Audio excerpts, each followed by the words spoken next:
somebody says something, I want to be able to acknowledge it, you know what I mean? And then, you know, when it's live, it only scrolls like, and then it's gone. Right. You know, the other ones, like, if I get to talking and I look back down, like, oh, hey, someone said something important. Someone said something fucking about you.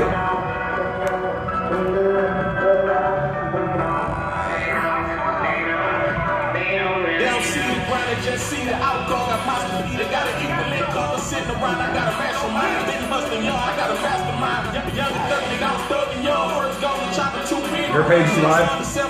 Everything's live. Find your page real quick, share this Welcome to In the Spotlight. It's your girl Lisa, the Bono Paparazzi. I'm running a little bit late today, but it's all good. Yeah, so I know y'all missed me last week.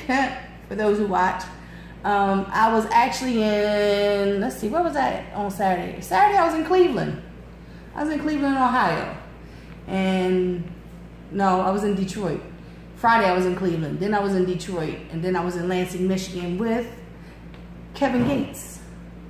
So, you know, I didn't broadcast last week. But this week, I probably didn't need to broadcast last week because I had to rest up and get myself together for this week's guest.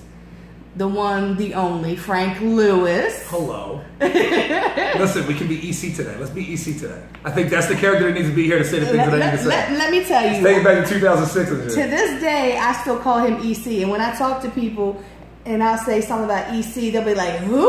I was like, oh, my bad. It's funny, Frank man. Lewis. I literally have Ace Cannons. Like, they used to be TMF, you know what I mean? And he was Ace Cannons in TMF. But they, like, when they talk about me and I'm not, like, supposed to be in their conversation, I'll hear them like, yeah, and E said, and they'll be talking, and I know they're talking, I know that it's me. Right. Because that's just how they talked about me for years. So, like, even now that everybody calls me Frank, it just, they just don't, you know. You know, my thing is, you was EC, you was Sizzle. Sizzle, yeah. Well, that's because I don't know, man. EC was always whack to me. It was weird. Like, it was my first name, but it was always whack to me. So, you know what I mean? Like, Sizzle was like, we came up with it. I remember, and you know what? It was BG of Cash Money that pushed it over. When he was BG, aka B Jizzle, I fucking hated BG. I couldn't stand him. I don't mean to diss him. I just didn't like his music, and I really didn't like Cash Money. I was a No Limit guy. Right. So as soon as it was BG, aka B Jizzle, my gamer tag on Xbox Live since I was like probably like 03 has been E Sizzle. It's been like that's just my gamer tag. Right. So we were like, yo, should you be EC? You know, it's real common. Or should you be E Sizzle? You know what I mean? Or and then when BG did that, I was like, I don't know, I want to be that. So I was like, yo, what I was just Sizzle. You know what I mean? I was like, and the C is because I sizzle like crack rock. You know what I mean? Like I be on that shit. Right. You know what I mean? So like. But the MFing phase, you know, that came, you know, because of Shadid. You know what I mean? Mr. Shadid hooked me up with the free consultation. He didn't even know he was giving me. Like, we were just talking in 5 Star's office. Right. And he just happened to be like, yeah, I was like, yeah, man, I'm thinking about changing my brand to Frank motherfucking Lewis Presents. And he was like, you should do it as MFing. And I was like, what do you mean? He's like, well, because it says that you're still about your shit, but you're mature enough not to say fuck on the fly. Right. And I'm like, huh, what an interesting story. So when I tell the story, it sounds even worse because I have to say fuck to tell the story. Well, he came on my show when we were at the other building. I remember. And gave me so much knowledge and gave me so much, and I'm still planning on doing the things that the knowledge he gave me. I'm still planning on doing that. It's just that I'm a planner. Right. You know, I don't just jump into things. So I sit back and I figure things out and I research and I look. So yeah, and by the time that I actually do these things that we talked about, I think people would appreciate it more. It's making these books. It's books with pictures, my pictures of artists. That's actually weird way to say it, but it's exactly that. It's a book of pictures. It's a book like of pictures. Artists do that shit all the time. And it's photographers, that's a real thing. It's a book of pictures and like the caption of like where it was at, and you know, maybe give a little, you know, something, you know, a little bit of information, but it's just a picture book. And I'm trying to figure out like different ways to do it. Like I want to do it in like, you know, I could do it in eras, like this certain year, or I could do it in venues. You know, and it's funny, or you could actually just do your book by year and venue together. Like one big, not big book, but one where it's exclusive. Like you pick your best photos because you want it about to be the same size book. Right. You know what I mean? Or like you said, you could do anthology, more than one book. The only thing is, you know, I believe, and this is going to sound weird because like I'm a long-term capitalist. I believe that the long term would be to drop book after book. The problem is the city that supports you. Right. Good luck getting money for the first book. Right. So if we're going to do it, Maybe instead of the $15 book, we sell the $25 book that has all the shit in it. But then the problem is people still gonna be petty and go and like flip through to see if they end the book first. Like, it's like, come on, yo. Like, if you was a hip hop fan, like, you wasn't in that bitch. You know what I mean? Like, the idea would be to sell it to fans who've been fans for a decade. Right. Not the rappers. But my thing is like, yo, why can't you support it? Like, if you're a rapper, you're kind of a fan too. Right. Because, see, like, because especially, like, the pictures that I've got, I don't have any of the originals from 2008 up to, like, 2000 and probably 12 or 13 because I lost all the originals. So the pictures that I would have to get would be the ones I have online with the watermark, but that's cool. Yeah, but you know what?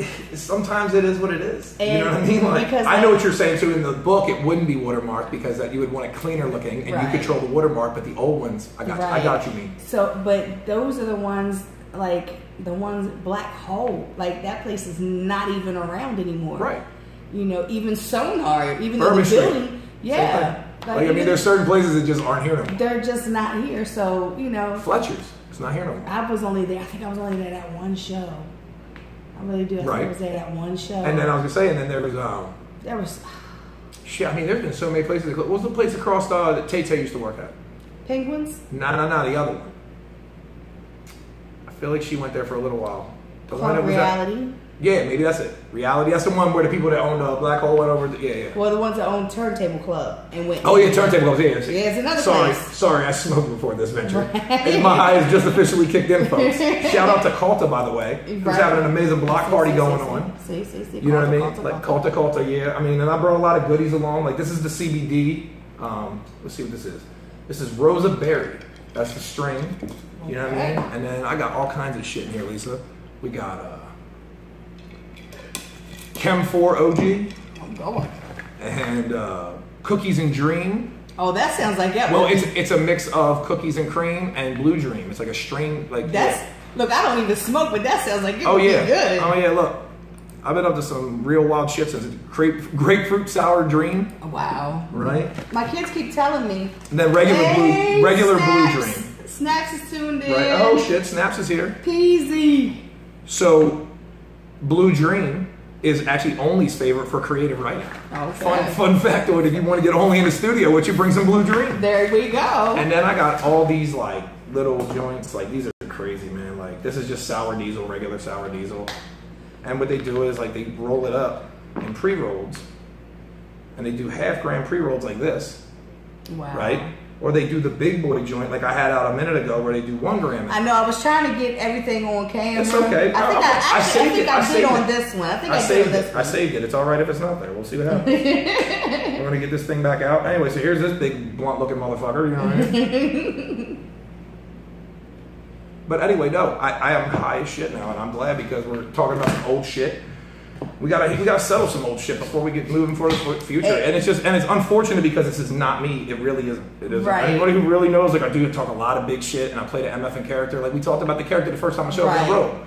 It's a game. This is the entertainment business. Right. You know what I mean? I'm not just an artist manager. I'm not just a writer. You know what I mean? Because I'm not really successful in any one of those things enough to just do it. I do a lot of shit. So I'm a brand. You know what I mean? And I'm a dickhead brand. It worked better for me. You know what I mean? Being the nice guy would have worked. I'd have been the nice guy. Right. But like I said, I made the post and I said that this is going to be interesting, an interesting interview. Because for one, you've been on here twice before. Once was, we were just goof off talking about some different stuff. But Only in Snaps. Yes, which I'm thank you for bringing them with you because I love both of them. Let me tell you, I'm gonna get back into this, but talking about Peasy, he inboxed me one day. It's like, I need your address.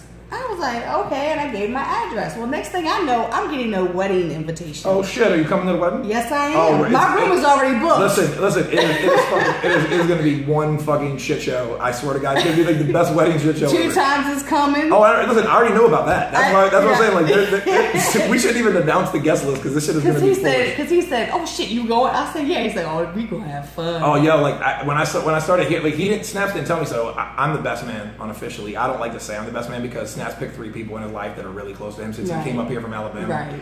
And you know, I was like, do I got to write a best man speech? And he's like, well, you don't have to. I was like, but am I the guy that would get the speech? He's like, yeah, because you're the best, you know, you're the best man, even though you all are my best man. Right. Like, yeah, that's cool. So like, just when I started realizing the kind of shenanigans that was getting serious because of me being the best man in the first place, I'm like, man. And then I saw 2 times was coming, and I was like, because him and Savage were going off about getting an invite to it. Like, it was a Snapchat thread. You know how those threads go. It's just one troll after another. Right. So. But I had said that I had a surprise for Snaps. Hopefully, you know, if things work out, because I already, you know, because he wanted to know. He said, Sissy wants to know who's your +1, and I said it's a surprise. Jesus Christ. So he figured it out. He was in my inbox. He said, is it Rumble? And I was like, yeah, I asked Rumble to come to the wedding with me. So hopefully Anthony Rumble Johnson of the UFC will be at this wedding. So I think that's probably going to be the best present. Yeah, I was gonna say it's like shit. Well, like I better take back that fucking juicer I was getting. Good job, Lisa, for fucking it up for everybody. But the last time I talked to AJ, I said I was going to be in Savannah for a wedding. Actually, I'm going to be there for 5 days. Oh, nice. I'm going down. You got like kin down there or some shit? Huh? You got like family down there? No, I'm just going down there for 5 days. I've already booked my room. Thank you, Hilton, for letting me work with you or work for you, and I get my rooms for $35. Right. Instead of $200 a night. But yeah, I already booked my room. I'm gonna be down there for like 5 days. I was gonna fly down, but I said I'm just gonna probably rent a car for a week and then just drive down, and that way I can just drive around and just kind of just like enjoy, instead of every place that I go it's because I'm working and I'm rushing and I don't get to enjoy. I actually got to go see the trailer park that Eminem grew up in, and I went and seen where the house used to be that's on the cover of the CD, and that was the extent of my Detroit riding around and looking, and I was driving. So I'm taking my time. I'm going down there. I'm going to enjoy myself. So we all stay till we get in the room together, and everybody feels stressed out like it's a hip hop show for no fucking. I'm gonna be more running like, why is this not happening? Production week kicks in. Right. Where are Sissy's flowers? God damn it! Right. Someone give me some fucking answers. Who's the Frank Lewis of this wedding crew? I tried to do that. I actually tried to do that for Sissy. She was stressing out, and I was like, yo, you do know like I throw events. She's like, yeah, but this is a wedding. I'm like, it's the exact same thing. It's literally the same thing. Like, okay, here's the cast of characters, and here's what we have to do at these times. Like, tell her all she's got to do. She said she didn't want me to do it because I was in the wedding. She wanted me to enjoy it, and it's funny because I will probably not enjoy all the production snafus. And I would wish that I was in the role to keep it running smooth. Yo, I always look miserable at shows. Miserable. But when you see me at the end of shows, and I'm like, yeah, I had a great night, man. It was a great show. And people are like, yo, you look miserable. I'm like, I was just in work mode. Like, I'm not out here smiling. I'm gonna tell you, because of you, people like you, Billy Live. Billy Live. He always comes up in my interviews. He always comes up in all the. But he never comes to an interview with me, Billy Live. Which camera am I looking at? Oh, Jay Money is listening as well. So Jay Money's here? Yeah. Well, good. Jay Money. You tell Billy Live I want to know why he doesn't do interviews with me. I think we would be a great couple. But because of you guys and the way that you run your shows, I mirrored my show, my In the Spotlight showcases. I know. Because I took my daughter and she did production. Because I hate going to shows. I want anybody that's listening to this that throws shows, you can be a promoter all day long.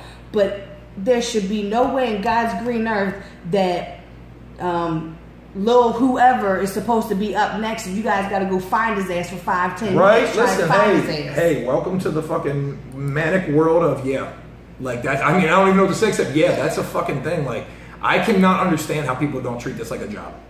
There are people out there that are literally like so it's weird because I can hit on the first guy or I can hit on the point that I want to go into after this. You know what I mean about this exact topic. Like, professionalism is everything. This is a business. Right. This isn't the friendship show. Like, honestly, like, friendship don't feed my kids. Like, I don't mean to sound like a dick, but everybody out there that has kids that, you know, they rap or they want their kid to rap. And I'm not even, that's no swipe at anybody because there's a lot of people that are getting old enough now, their kids are starting to rap. Right. And I'm super excited about working with that generation. I'm just not mentally ready for it.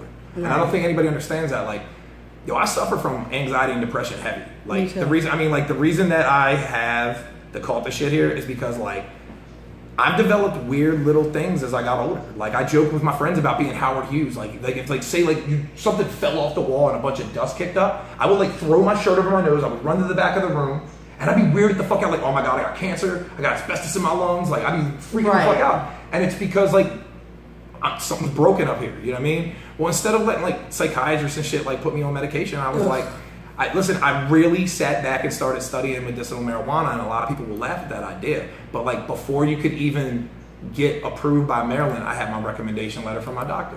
And the day you could get approved by Maryland, I did it. And the day you could get your card after you were approved by Maryland, I did it. Right. And you don't even need your card. I got it because if I'm out in the club, you know what I mean, talking to you people, just pull it out. No, like I'm like, yeah, I got my medical card. Well, let me see it.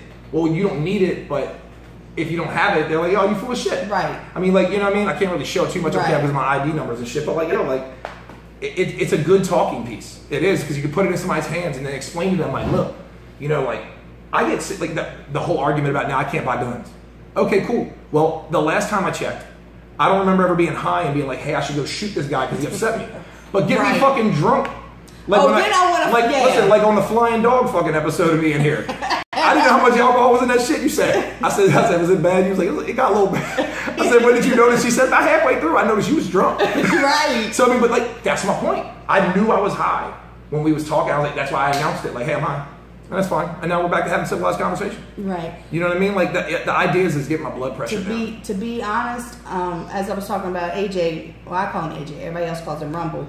As soon as he retired from USC, because he said he did not want... he already had to get surgery on his eye where he got poked in the eye twice in the fight, and then he lost that fight, but then came back and whipped that guy's ass severely. But that's what he not only does he have these French bullies, these little tiny French bully dogs that he breeds, because he used to have his own kennel with pit bulls, and now he's into these little French bully dogs, which they're just so cute. He still has pit bulls. What the hell was that? So cute. They're just so cute. I was like, did that happen? Yes. I was like, how high am I right now? Like, they're so cute. But he's also dealing with down in Florida. He's learning about growing, and he's I don't know if he's actually. I think he actually is a part of medical marijuana down there. So, and when he started doing that, people were like, oh, right, and they're like. It's so important that we realize that like one of the biggest reasons that like weed is banned in the first place is because of hemp being better quality than paper, and the politicians back then ran it one way. And I mean, how can you have marijuana in the same class as cocaine and heroin? You can. I mean, seriously, I dare you to show me. I mean, I've made some dumbass decisions on marijuana. But, heroin will fuck around and, like, just have me live in some other kind of... heroin have me living in a fucking alley, and I'm, like, not sure. Like, you call me, hey, EC, I'm like, nice to meet you, person I've never met. Right. And be like, I don't even know... I just answered you because you addressed me. I didn't even know I was EC that you was talking to. That's just, like, the whole thing about alcohol. Alcohol is the worst thing that ever happened to humanity. It's like, being legalized the way it is. And the reason that it's legalized is because the government can tax it. Tax weed, and that's what they're doing now. People are, I know, they're starting to understand. But they could have done it back then. If you could ban alcohol and bring it back, you could ban marijuana and bring it back. So like, why are we acting like? And I hear all the gateway drug shit. Look, the next point I wanted to go into. So with my anxiety and depression, I have self-medicated like for years. There are times where some people have saw me out in public, and it's been embarrassing. Like, couldn't take it back, couldn't remember it. Found out what I said. Kind of gave them the, hey, my bad. Right. But like, self-medicating is an epidemic in this country the same way like the pills are. I won't take pills from therapists. Like, when I saw my doctor, I started seeing my doctor after my baby's mother died last year. Mm-hmm. And I was like, I don't want pills to get better. I smoke weed. I got my card. If you're cool with that, let's just let it be. Right. This week alone, I had 2 panic attacks, massive ones. One, completely not sure where it triggered from. I was in the shower. Felt like I was going to black out. Mm-hmm. And I get a phase. Everybody says, oh, I've had one before. My chest falls in it. That's stage 1. Like, so when you start to black out, like, my nose goes numb, but I can't tell it's numb. Then it starts spreading by my sinuses. Right. And it's almost like you're really hot or you're really angry, but you're not. And then so I got out. I yelled for Jess. She got me an ice pack.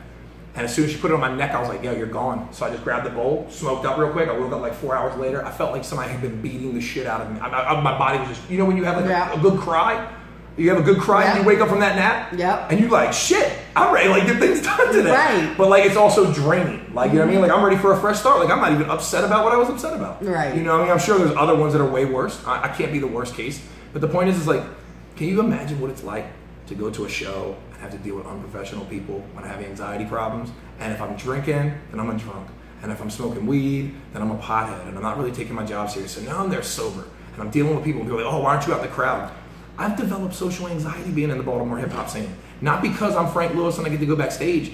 I worked hard to get backstage because the more I stayed out in the crowd, the more uncomfortable I got. Like, I'm out here with 60 fucking people that I know, and the higher I rise, the more they want to talk to me about shit in a situation where I don't want to talk. Right. How do I tell someone, like, hey, a show is not the appropriate place to do business, but that's the only time they see me in 3 months?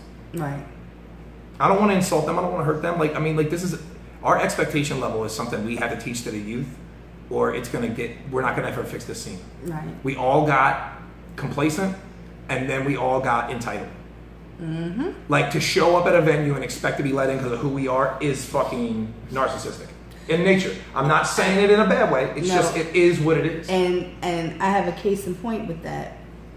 I was at the Machine Gun Kelly show that Billy opened up for him a few years ago. When he was a client on One Coast. I did not book that for him, but that was one of the ones he booked for himself. Right when he became on One Coast client. Me and my son are standing in line. And Pooh, who works security as God bless Pooh. Shout out to Pooh. Pooh likes mint M&Ms. If you find mint M&Ms anywhere and you know who the hell Pooh is at Soundstage, give Pooh mint M&Ms next time you go in there, and she will probably leave you alone for the rest of your days. She was walking the line. They were checking whatever, I guess IDs and going ahead and check because the line was all the way around the corner. She said, yeah, it was. It was a Sunday, and it was like crazy rap. She said, "Why are you back here?" I was like, "Because I'm not important enough to come here." And see, and that's what I mean, and that's what I'm saying. And it's weird because where is the list at? If I'm the new tastemaker, if I worked for 10 years and I earned the respect of the community, where's the part where I can actually fix this problem? Because you're right. And I'm not saying that we always, like, listen, I can stand in a line too if I have to. I went to Black Star with Feed the Scene, Rachel Taft and Bart. Mm-hmm. They had a Black Star down at Anthem, sold out show. Yeah. And I knew that I had guest list, but I didn't know I had all access. Right. So I go to the window and I get my general admission, and they're like, "You gotta go stand in line." And I'm like, "Holy fuck!" So I made just stand in line while I walk back up, and I was like, "Hey, what's this wristband?" I'm like, "Oh, that's all access." I was like, "Yo, that means it." So as soon as I got going, we're going to a different door. We're not standing in this fucking line. I was prepared to, because for me, that Black Star show was a once in a lifetime hip hop moment. That, like, I tried to book for Frozen Harbor too, I just couldn't afford it. Right. I mean, that a venue that holds 6,000 people can afford it. A venue that holds 1,400, it could, but it could have failed too, and it would have hurt the overall ticket price because it would have jacked it all up. Right. But no, I mean, like, it's a once in a lifetime show, so of course I was gonna stay online. Cool story about the anxiety. Go to Calta today. I'm like, I got this interview with Lisa. I can't get high. I'll just grab a joint at Calta, and that'll be what it is. Well, it was so packed because it's their grand opening party. I'm in a fucking line and I didn't smoke, so now I'm standing in line feeling anxious. And I'm like, this is so relevant to what I want to talk to Lisa about tonight. I think if we talk about our feelings more as a community, our real feelings, I'm scared to go out on that stage. I don't feel appreciated. Right. I do this because I love it, and actually mean that phrase. Because once you say that, and then people say you have to do something, I do this because I love it, and then people say something like, man, nobody pays me. It's like, so you do it because you love it. Like, you know what I mean? Like, identify your brand, like, draw the boundary. It's okay to talk. I had that happen with me because when I first started it, I was doing it because I love it. And at the time, like, even now, I stopped going to so many shows. I go to shows. See, like, I've written many times online about, me dealing with depression. They traced my depression back to when I was 7 years old. Mm-hmm. I didn't know why I was trying to kill myself when I was 16. I started trying to kill myself and trying to overdose, trying to run my car into trees, like all this stuff was going on. I didn't understand until I had postpartum depression with my son. And you know I was 27. That's another undiagnosed thing. A lot of these young girls go out there and have babies, and they end up acting strange afterwards, and they don't know what it is, unless they heard of it. And even when they heard of it, who wants to admit it? The worst thing in the world is telling you that I have anxiety. That is the worst fucking thing I can do. I could have a full-blown panic attack and be more comfortable than looking at you in the face and knowing these cameras on me saying I have anxiety problems. I have anxiety. I am claustrophobic. That's why I stand in the, if you get a chance, because I know you probably haven't seen it, the show that I was just at in Michigan, in Lansing, Michigan, Common Ground Festival. If you look at Kevin Gates' post up on IG, Drika, they had a cameraman there and he was filming it. I'm standing towards, like I'm close to the stage, but there's still openings around me. Like Steve was like, he looked at me, he said, "Don't be freaking out when people touch you or whatever, because I don't like people to touch me." I can imagine. And I was like, I will freak out if anybody, like, because I that's just me. So I'm standing there and people was like, I was like, I gotta move. That's why I gotta move. And I moved over to this open space and I was cool for the rest of the rest of the show. I did not realize that there was a fucking sea of people behind me as big as it was, because that's what I do at shows. I stand up front. So you can't see the rest So I can't see the rest. I can breathe. Oh, right. When you're ready to go, it's like you look outside and you're like, oh shit. I turn What are all these people doing here? I'll turn around, like at the Ja Rule show. I turn around and was like, Jesus, oh Lord. Yep. I have anxiety. I have panic attacks. I have anxiety attacks. I have the small, what feels like heart attacks.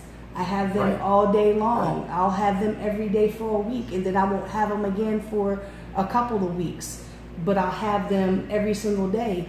I used to go to the emergency room every time I had them, and they were just like, "It's just your anxiety." Listen, that is the worst feeling in the world, to feel completely helpless and not have any idea what's wrong with you. Like, it's something wrong with you, and they're telling you it is, but they're like, it kind of doesn't do anything, and it kind of feels like all these things that it's not. I mean, like just laying in bed and worrying at night. The most I can't day smoke. Like right now, I'm done for the day. I smoked with you. We'll do this interview. I ain't doing shit else. I'll probably play video games or get more high, watch TV. Right. But like, if I waked and baked, I would be done for the day. Right. Like I can't wake up in the morning and then decide like, hey, I'm gonna get high today and I'm gonna be productive. I'll try that shit and I won't. 9 times out of 10. But to go to bed at night, the anxiety and the pressure. I mean, like right now, like I'm already in Frozen Harbor for next year. Like submissions open July 1st. Okay. We're already receiving them, you know what I mean, on the One Coast or on the FrozenHarbor.com site. And the thing that I think that's bothering me is like fucking Billy Live. Fucking Billy Live just sold us. Yeah. Goddamn Billy Live. I was in the middle of a nice story and fucking Billy Live. Right. Classic Billy Live. You fucking rascal. Right. God damn it. I was looking, I saw a whole bunch of green pop up. I'm like, oh, we get some viewers. And damn Billy Live, sneak attack Billy. Of course, but that's so. For both of us. We don't even know which one of us it was for. Right, it's probably for both of us. Because like I said, I tell people all the time, I'm like, if you look at a post and me and Billy are on it, you would think that we are beefing. Right. Because I'm always saying, he'll say, I don't care. I'm like, I don't care either. Right. Like, so? Who cares? You know, I would be just, but that's just how we talk. I can't remember what I was talking about, but I think I was talking about smoking before I go to bed. And the point of it all, I don't know. See, I'm that high. Like, at least I'm honest. Like, people get on there and just sound dumb and shit. And maybe if you just said out loud, yo, I smoked weed before this interview. So when you say that, well, then you're like, yo, he just high. But like when you went there and you're like, sir, like, is Frank having a stroke? Like, he said he's going to mute when I talk. I don't care. Classic Billy. Did you just anger that? Mm-hmm. You angered it? Oh, real-time anger. Real-time. Oh, I don't care about either of you. Son of a bitch. Well. He's an ass. But I'm going to have to fucking work extra hard with the PR people and get ambushed to book me and Lisa on Billy's show, like surprise. And when Billy's on there doing an interview, surprise guests. We just don't tell anybody. We don't promote it. We don't do nothing. We just show up. Billy's in the middle doing an interview. We just go, hey, Billy. Oh, hey, our surprise guests are here. But anyway, no. But I mean, like the point that's important is like, if we just start talking about feelings, like, yo, people like me and Only have lived a whole lifetime in front of people publicly, and a lot of people don't even realize that. Like, I've had a child and lost his mother in the same 10 years y'all have known me. Right. Only has lost 2 kidneys and got 2 new kidneys in the same 10 years y'all known him. Right. That's a lifetime of knowledge that is not being shared amongst other people. There are single fathers out here in the hip hop community that are really good dads. Do they know that I'm a person that they could call and be like, yo, some days, yo, I just feel like, why? Why me? Why by myself? Yo, there's support out there, but we're too afraid. We're so fucking, pro-masculinity. Right. We can't talk about feelings. And I think that feelings is what fixes the Baltimore scene if we teach the youth to express their feelings. 90% of the problem in violence is a feeling. I'm upset that you owe me money. I'm upset that you disrespected me. I'm upset that your shoes are better. Why not be able to walk up and be like, you fucked my girl? well, see, that's a little bit direct. Right. You know what I mean? I'm saying, like, you owe me money. Is that a violent crime to owe someone money? No. Is it, you're your shoes are better than me. Why not walk up to the person with the fresh shoes and be like, man, yo, those are dope as shit. Like, yo, how much they cost? And then listen, they be like, yo, they $250 B, and you know, or B, like we're in New York. Shout out to Shaka Pitts. I don't even know where the fuck that came from. I don't even talk like that. Jesus Christ. No more beef for this guy. No, but the point is, no, but then listen, then as a young man, go home and be like, Mom, I want these shoes with the $250.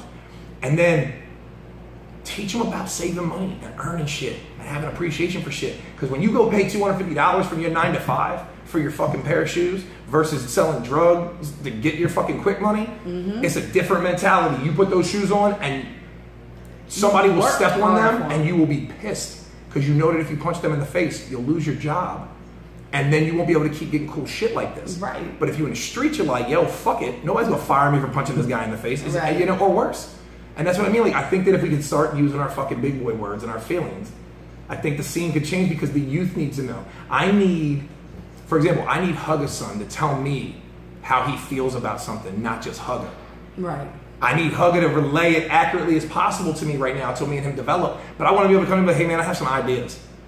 And I'm like, well, yeah, just talk to your daddy. Like, no, I want to talk to you one-on-one about it. Right. You know, shit. Keisha's daughter. Mash. No, Keish hit me up a while back and I talked to Mash, and I feel like I've been blowing her off, but I haven't.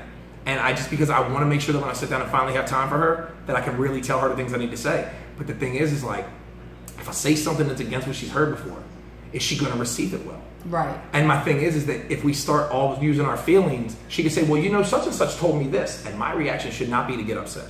Right. I should be educational about it. Right. I should say, hey, well, such and such believes this, and that's cool. And I know people that do that. And I know some people are successful. I know some people who aren't. Here's how I do business. Right. If we're going to do it, we have to do it my way because it's how I do business. Right. If you want to do business like such and such, maybe you should go do business with such and such. Right. And it shouldn't be a barbed thing. I mean, if you buy a Pepsi instead of a Coke, do you see like a fucking sales rep running the store and judge you like in real time? Like he's loading in his fucking Cokes for the day. You pick a Pepsi, and like, you're like, he don't give a fuck. Right. Like, you know what I mean? Like, we're all gonna be different. If we were all the same, it'd be fucking boring.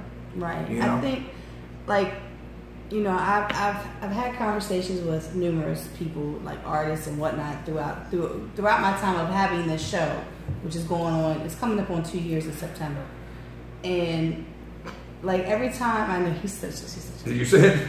Yeah. I just saw it too. Keep going. You stay in your lane. Don't let him interrupt us. But when we talk about the young ones that are coming up, the young artists that are coming up. And there's a lot of them. And a lot. They don't have these people to mentor them. Because now all I keep hearing is, oh, the game has changed. I understand the game has changed. But the fundamentals are the same. To me, they're the same. Like when somebody hits me up for an interview, like it shouldn't be, hey, how I get on your show. You know what? And it's weird. That's a teachable moment. That is what they're essentially. Is that not what they're asking you? Why should they hit you up with a fucking sweetheart fucking, hey Lisa, you're a wonderful person. How can we network? You're right, there is a middle. Yeah. They're on the very low end of just direct, but my thing is that not efficiently correct? But see, you know what they want when they're hitting you up in the first place. I don't even know who they are when they hit me up. I don't know if they're artists, if they're well, that's how it becomes teachable. Because then what you do is you say, well, what do you do? Yeah, and then they say, oh, I'm a producer, I'm an artist. Then it's like, well, do you have a manager? And they're like, no, you start a dialogue with them. If they get frustrated and cut it short, that's their lesson they didn't learn. But you see what I'm saying? And if they're a manager, the first thing you do is say, well, look, the best way to do it next time is at least start with a greeting, like, good evening, Lisa. I was interested in getting a client on your show. I'd like to know the best way, how to go about it. But how I get on your show, like, that is not the same. I basically said the same thing, just one was nicer and one wasn't. But you know what I mean? It's not even about, it's like, I had somebody do that, and I was like, and I'm looking at it, and I didn't react like I would have normally. I took a little time, and then I responded back.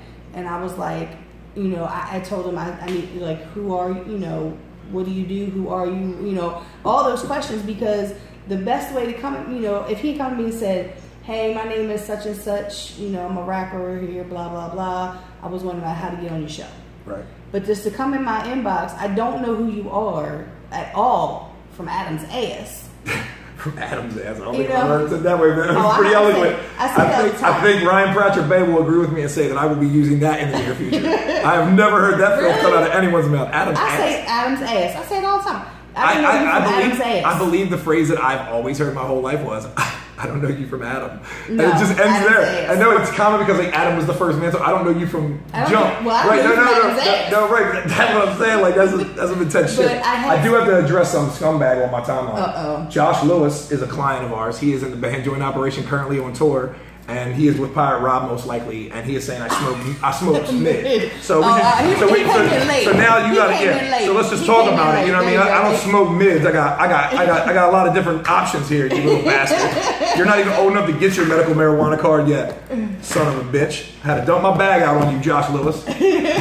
Nah, Josh Lewis is like, it's funny. I tell him all the time, like, you know what I mean? Like he's my son, like in a joking way because of the last name Lewis. And hit him with the like play like a Lewis, you know what I mean? Live like a Lewis, like be like us, you know what I mean? And like, it's fun sometimes, you know what I mean? Like that's the thing that like, Kitey that I just recently signed, he made me like actually fall in love with hip hop again. Like I started seeing him like be eager and not wanting to disappoint and listening and still having ideas of his own and still making mistakes. And when he found out he made the mistake, he's apologetic. And then sometimes like a young kid, because I mean he's 19, just like a young kid, he makes the same mistake again in the exact same manner. Right. And I don't ever tell him, like, if he's watching this or sees this, he'll hear it like that. Yeah. But I've never told him, like, yeah, man, you got to stop fucking up like this. Because eventually it will get to that point. Yeah. But early on, I'm like, you know what? They're young. Yeah. When you was 19, would you listen to anybody your fucking age? Hell no. You know what I'm saying? Like, I mean, real shit. Like, I mean, I'm sorry. I'm 36 years old. I'll be 37 in August. I'm getting there. You know what I mean? So I'm there and beyond. I turned 47 December. I'll be 48 this December. I'm not gonna lie to you. I had no idea what age you were when you first came into the crew. So for you to tell me that reveals all kinds of shit I would have never guessed. I would have never guessed that high. Dead serious when you first came into the crew. Like, sometimes when you hang out with people, like you just whatever, like you just blended in with the crew like you belong. Like it's weird like that. It happens every now and then, and you were literally like a whole generation separated from us. Right. And people don't. And there's another 10 years of life you've experienced that you know. And that's why I tell people, like, people have asked me, like, when you're talking about, you know, because the job that you do with managing artists. I'm not very good at it, to be honest. People ask me to be their manager all the time, and I say no because people don't fucking listen. If we're being honest, I'm not very good at it. I'm weak when it comes to the personal relationship. Who have I actually broke? I mean, I've made some moves on my own as Frank Lewis, but who have I broke as a rapper? Right. You know what I mean? Cardi had his shine for a minute, but did he break through to the next room?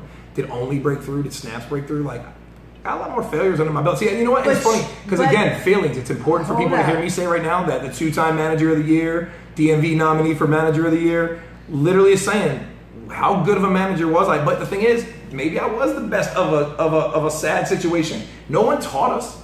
No. You know what I mean? People didn't teach me and Bridget and Mika. You know what I mean? Like, yo, nobody taught us shit like this. We just picked up and we learned. Right. And some people got in different. I mean, me, Mika, and Bridget all ended in separate lanes. But not. I wouldn't say one was any more successful than the other. Like, I went and had one coast.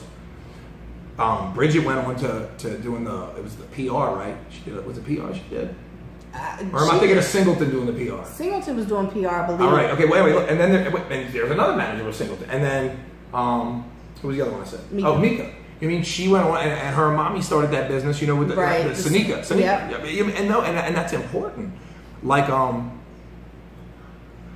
I think that people need to understand, like, yo, nobody failed in that era. We were all good business minds, and we need business minds in this community. Well, there needs to be somebody else to be Frank Lewis, Shaka Pitts, Ogun, Shinyer. Like, where the fuck are we? None of us see. We're not present anymore. Who's the new leadership that needs to learn from the old mistakes so they don't make them twice? And you know, and that's why I was talking about mentors, and I've seen Ogun, like everything that he's been doing, you know, trying to do. And his shit is way too positive for me to be able to even compete with in the category of giving a fuck about the community. Ogun needs to run for office. Chris Marcel with his Beats Not Bullets. Yeah, that's what I mean. It is. And you know, so there's people out there that are trying to talk to the youth and that are trying, but I don't think it's widely publicized because in the time that when I was first coming into everything, like you said, there was nobody teaching people how to be, this is what you need to do to be a manager. This is what you need to do to be an artist. Everybody was just kind of winging it and going, online trying to figure stuff out. Right. And we were, because this is the way I always describe the hip hop scene in Baltimore. We started and it was dirt down there. We threw down some gravel. And then we eventually got it to where it's asphalt, and now these new kids, they just hop on the asphalt and just glide on. We're like, whoa, wait a minute. Yep. But they don't know the hip hop history, about how. And it's weird too because it's like like when I came in, history was lingering too long sometimes. Like the guy that thought he was on top stayed around a little too long, and there's nobody in particular on point. Right. Now. They just didn't know when to hang it up. Versus like Ogun, when he decided to hang it up, he already had a plan to go into what he's doing now. Right. Like he didn't hang it up just blindly. I'm frustrated with being a rapper. I need a timeout. He didn't pout and walk away. He was like, this is strategically happening. That's why he won't. Like, it's a big deal when people press him to rap, and he won't. Because he said, I really retired from that. It's behind me now. And like that's important for a lot of people to see that like all publicity stunts. Which is funny as shit because Ogun was known for all his publicity stunts. And for him to not pull a publicity stunt on the real thing. You should send a loud message to everyone. Because I know at his retirement party, because I got up there and I spoke and I talk about the first time. I always talk about the first time that I met him, the first words that he ever spoke to me. And I remember those words. Probably when I have dementia, I'll remember that. And I just actually, after Woo Wednesdays a couple weeks ago, Ogun was there and him and I actually got to the opening one I think Ogun went to. I couldn't make it down there. I'm actually curious to know about the Woo Wednesdays thing because I'm gonna tell Billy asked me to do some of the speaking and I just couldn't do it in the timeline. Like he needed me like the week of and I just couldn't do it. But I'm really looking forward to it because he told me that he like wants it to become like Q&A style. Yeah, and that's what it needs to be. And the thing is, I would volunteer to do that shit. I don't need money to do that kind of shit. I didn't go this Wednesday because I have a tooth that's like needs to be pulled. Right. And I had work that day. I never worked during the week, but because I was going on weekends on my trip or whatever. So anyway, Ogun and I had talked, and he reminded me, how much he loved me, and because we haven't talked in a while. Because I was like, I never have a fear of certain people in my life. Like you and I don't talk on a regular basis, right? But I have no fear that you're ignoring me or anything like that. Sometimes you just don't talk to people randomly. Right. It's like if I don't hit you up, it doesn't mean I haven't thought about you. Right. There's a million times where you wrote something, in the book, and I saw it, I liked it, and I moved on. Right. And to me, that is our engaging. Haha, Lisa, that was funny what you posted. And that's what I told Ogun, and that's why I told Ogun. I was like, I know that you're busy. I see. I pay attention. Oh, we still talk. When I need to talk to him, I hit him up. If he needs to talk to me, he hits me up. And guess what? We don't start out with where the fuck have you been? Right. So, he was just reassuring me. I'm guessing because I'm in the middle of a show. Like, I'm not opening up no door. That's why I hate this front window. But there's like so much going. Like, there's so many people, I guess, that maybe have had that at him or whatever. And I'm just like, people need to get a grip because people have lives. Right. Like, I have a family, I have grandchildren, I have work now. Like, everybody has a life. You have a son, you have a family. It's real. It's real. So I don't get upset when somebody doesn't talk to me for a while. One of my closest friends, which is Dro's sister, I talk to her just about every single day. So if I don't talk to her every single day, I don't get upset. Right. Because she's busy or I'm busy or whatever, whatever the case may be. But I know people that are like in this scene that they have to have that engagement. They have to have that attention. And I'm just looking at them, and these are the same people who are on Facebook talking about, no Baltimore support, no support, nobody supports me. I mean, what's funny about the no support thing? Like, at the end of the day, there has to be someone supporting you for you to feel like you're not getting support from the others that you want support from. Right. I feel like if you bring 50 people out to a show, there's your support. If you did not win extras while you were there, that is a different story. But to say I have no support, and it's like, if you brought out 500 people, your situation would change. Venues would book you and guarantee you money because you brought out 500 people. Right. You know what I mean? Like, there's a way to play this game and there's a way not to. And before we start whining about the support we do or don't have, we should probably look at what is our current support. I tell people all the time, your parents, your immediate family, your best friends, your crew, they're always going to be the ones, but the idea is to get them where they don't have to pay but they can continue to show support because otherwise, it's the Jay-Z rule. I don't pay $10 a month to be a fan of Jay-Z. I don't spend $120 a year on Hove unless I go to a Hove concert. But maybe with Tidal. That's a whole streaming service and he only owns a part of it. Right. Again, I'm just saying the point is I don't spend $120 a year on my favorite rapper of all time. You know what I mean? An icon in the world. Like it's funny, me and Oliver talking. It's like the greatest rappers of all time, and then there's Jay-Z. Jay-Z's like, it's not that he's above them. It's like there's a category that they all are, but like what he did is just different. Like it'll never probably be done again. Drake's probably the next thing that could be him. You know, and I fucking hate Drake, so I had to be honest.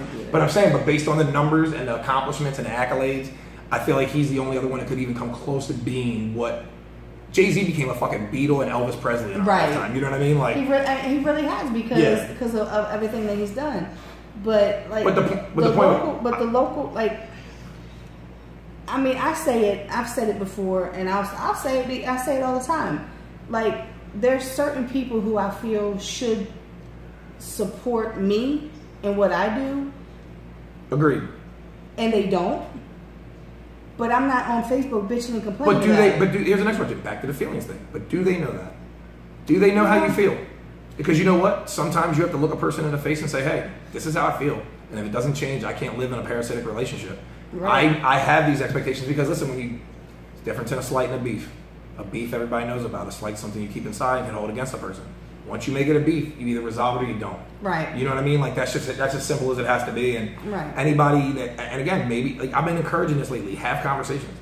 One of the biggest reasons we're all angry is because we can go on Facebook, say some shitty shit, block a person just because we're fucking angry at what they said back on our public fucking thread. Right. You know what I mean? Like. I just can't believe that we've come to a place of more communication of nonsense and no communication about anything that fucking matters. You know what I mean? Like that's what I think happened in Baltimore hip hop is like we're all worried about like who's gonna be the next this instead of anybody just trying to keep their authentic sound and be Baltimore. Right. You know what I mean? Like just be Baltimore. Like there's so much here to be. Like why do we gotta try to be something else? And the worst part is we've been talking about this since 2006. Right. Like it's not new.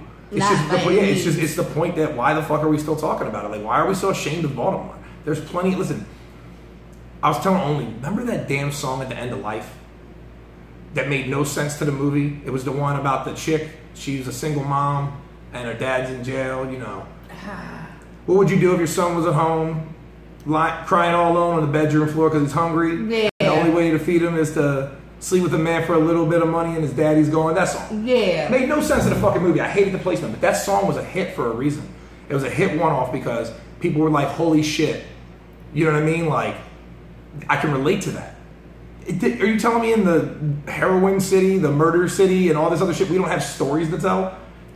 There's tons of stories. I mean, you could literally tell a story about any kind of thing that you hear other rappers telling a story about, but you choose to make some other shit up. Like that you got a bag or you got a bottle or you got a dime or whatever the fuck you got. And it's crazy. What used to piss me off when I was throwing shows were the artists. Because my show, you know, people are like, well, Lisa, you need to put certain people on your show, not whack rappers. My show was a stepping stone. I gave you a chance to be on that stage. It was up to you whether you were whack or not. I have nothing to do with that. But I did the 50-50 ticket sales. Yep. $75 you keep, $75 to me to help me pay my staff. Right. So I mean, even the bigger venues, you have rent. You know, right. Like, well, I didn't because I know. But you see my point. But I'm saying, but you were in a situation where you were giving them what you could. If you had rent, also your ticket might have changed to the $3 things that I used to do to people, and they'd be like, "Oh, you're fucking me." I'm like, how do you think we pay for the biggest venue in Baltimore? Right. We don't pay for the biggest venue in Baltimore by just So these artists would come to me after I gave them 15 tickets to sell and only asking for $75 and tell me, oh, I couldn't sell the tickets, I ain't got the money, blah, blah, blah. There's always something. But get on that stage and talk about the whips they driving and the money they got and the shoes they wearing. It always is like that, isn't it? And I'm just like... But they don't have your fucking money. But they don't have my money. And I always ask, like, where did that authenticity, like, when did making up stories come along, like, to that level? You know, if you're, there's a way to, like, okay, I always say this too about Jay-Z. I'm sorry. All that smoke right in your direction. That's fine. My friend I didn't really know. My friend was he was smoking around me earlier. I'm sorry. I didn't know. I blew it. I looked up and it was streaming like the fan did no effect this time. Right. It just went straight at you. Jay-Z, the last album, the 444 album. So many people didn't like that album because of his content and what he was talking about. This man is a billionaire. He's not going to talk about being in Marcy Projects. And He's not going to talk about, if you know you what I want mean? my old shit, buy my old albums, what Ho said. Right. But these are the same people who told me that music had to evolve. Right. Because I don't like the Skittles kids that are on the radio, or I don't like the Migos, or I don't like. And it's funny because the trap rap, or the mumble rap, or whatever you want to call it, is the evolution of hip hop. Right. People don't want to count it as a subgenre of hip hop, but I'm saying if you count EDM as the blanket electronic dance music, underneath of it you have like house and techno and bass and dubstep and trap and all that. Yeah. It's like, why can't mumble rap be under the blanket of hip hop? Because it didn't come out of country. Hell no. It didn't come out of EDM. It came out of rap is in country now. Well, I know it's been there. Nelly and fucking Tim McGraw did that. No, I'm talking about these country artists are now rapping in their music. Oh yeah. Oh, that's actually part of it. You know, Taylor Swift is a phenomenal rapper. I just want you to know. Wow, I did not know. I am a Swiftie, so I listen to her too much. Her music's amazing. Her music is amazing. It is. But, listen, she's behind Ed Sheeran.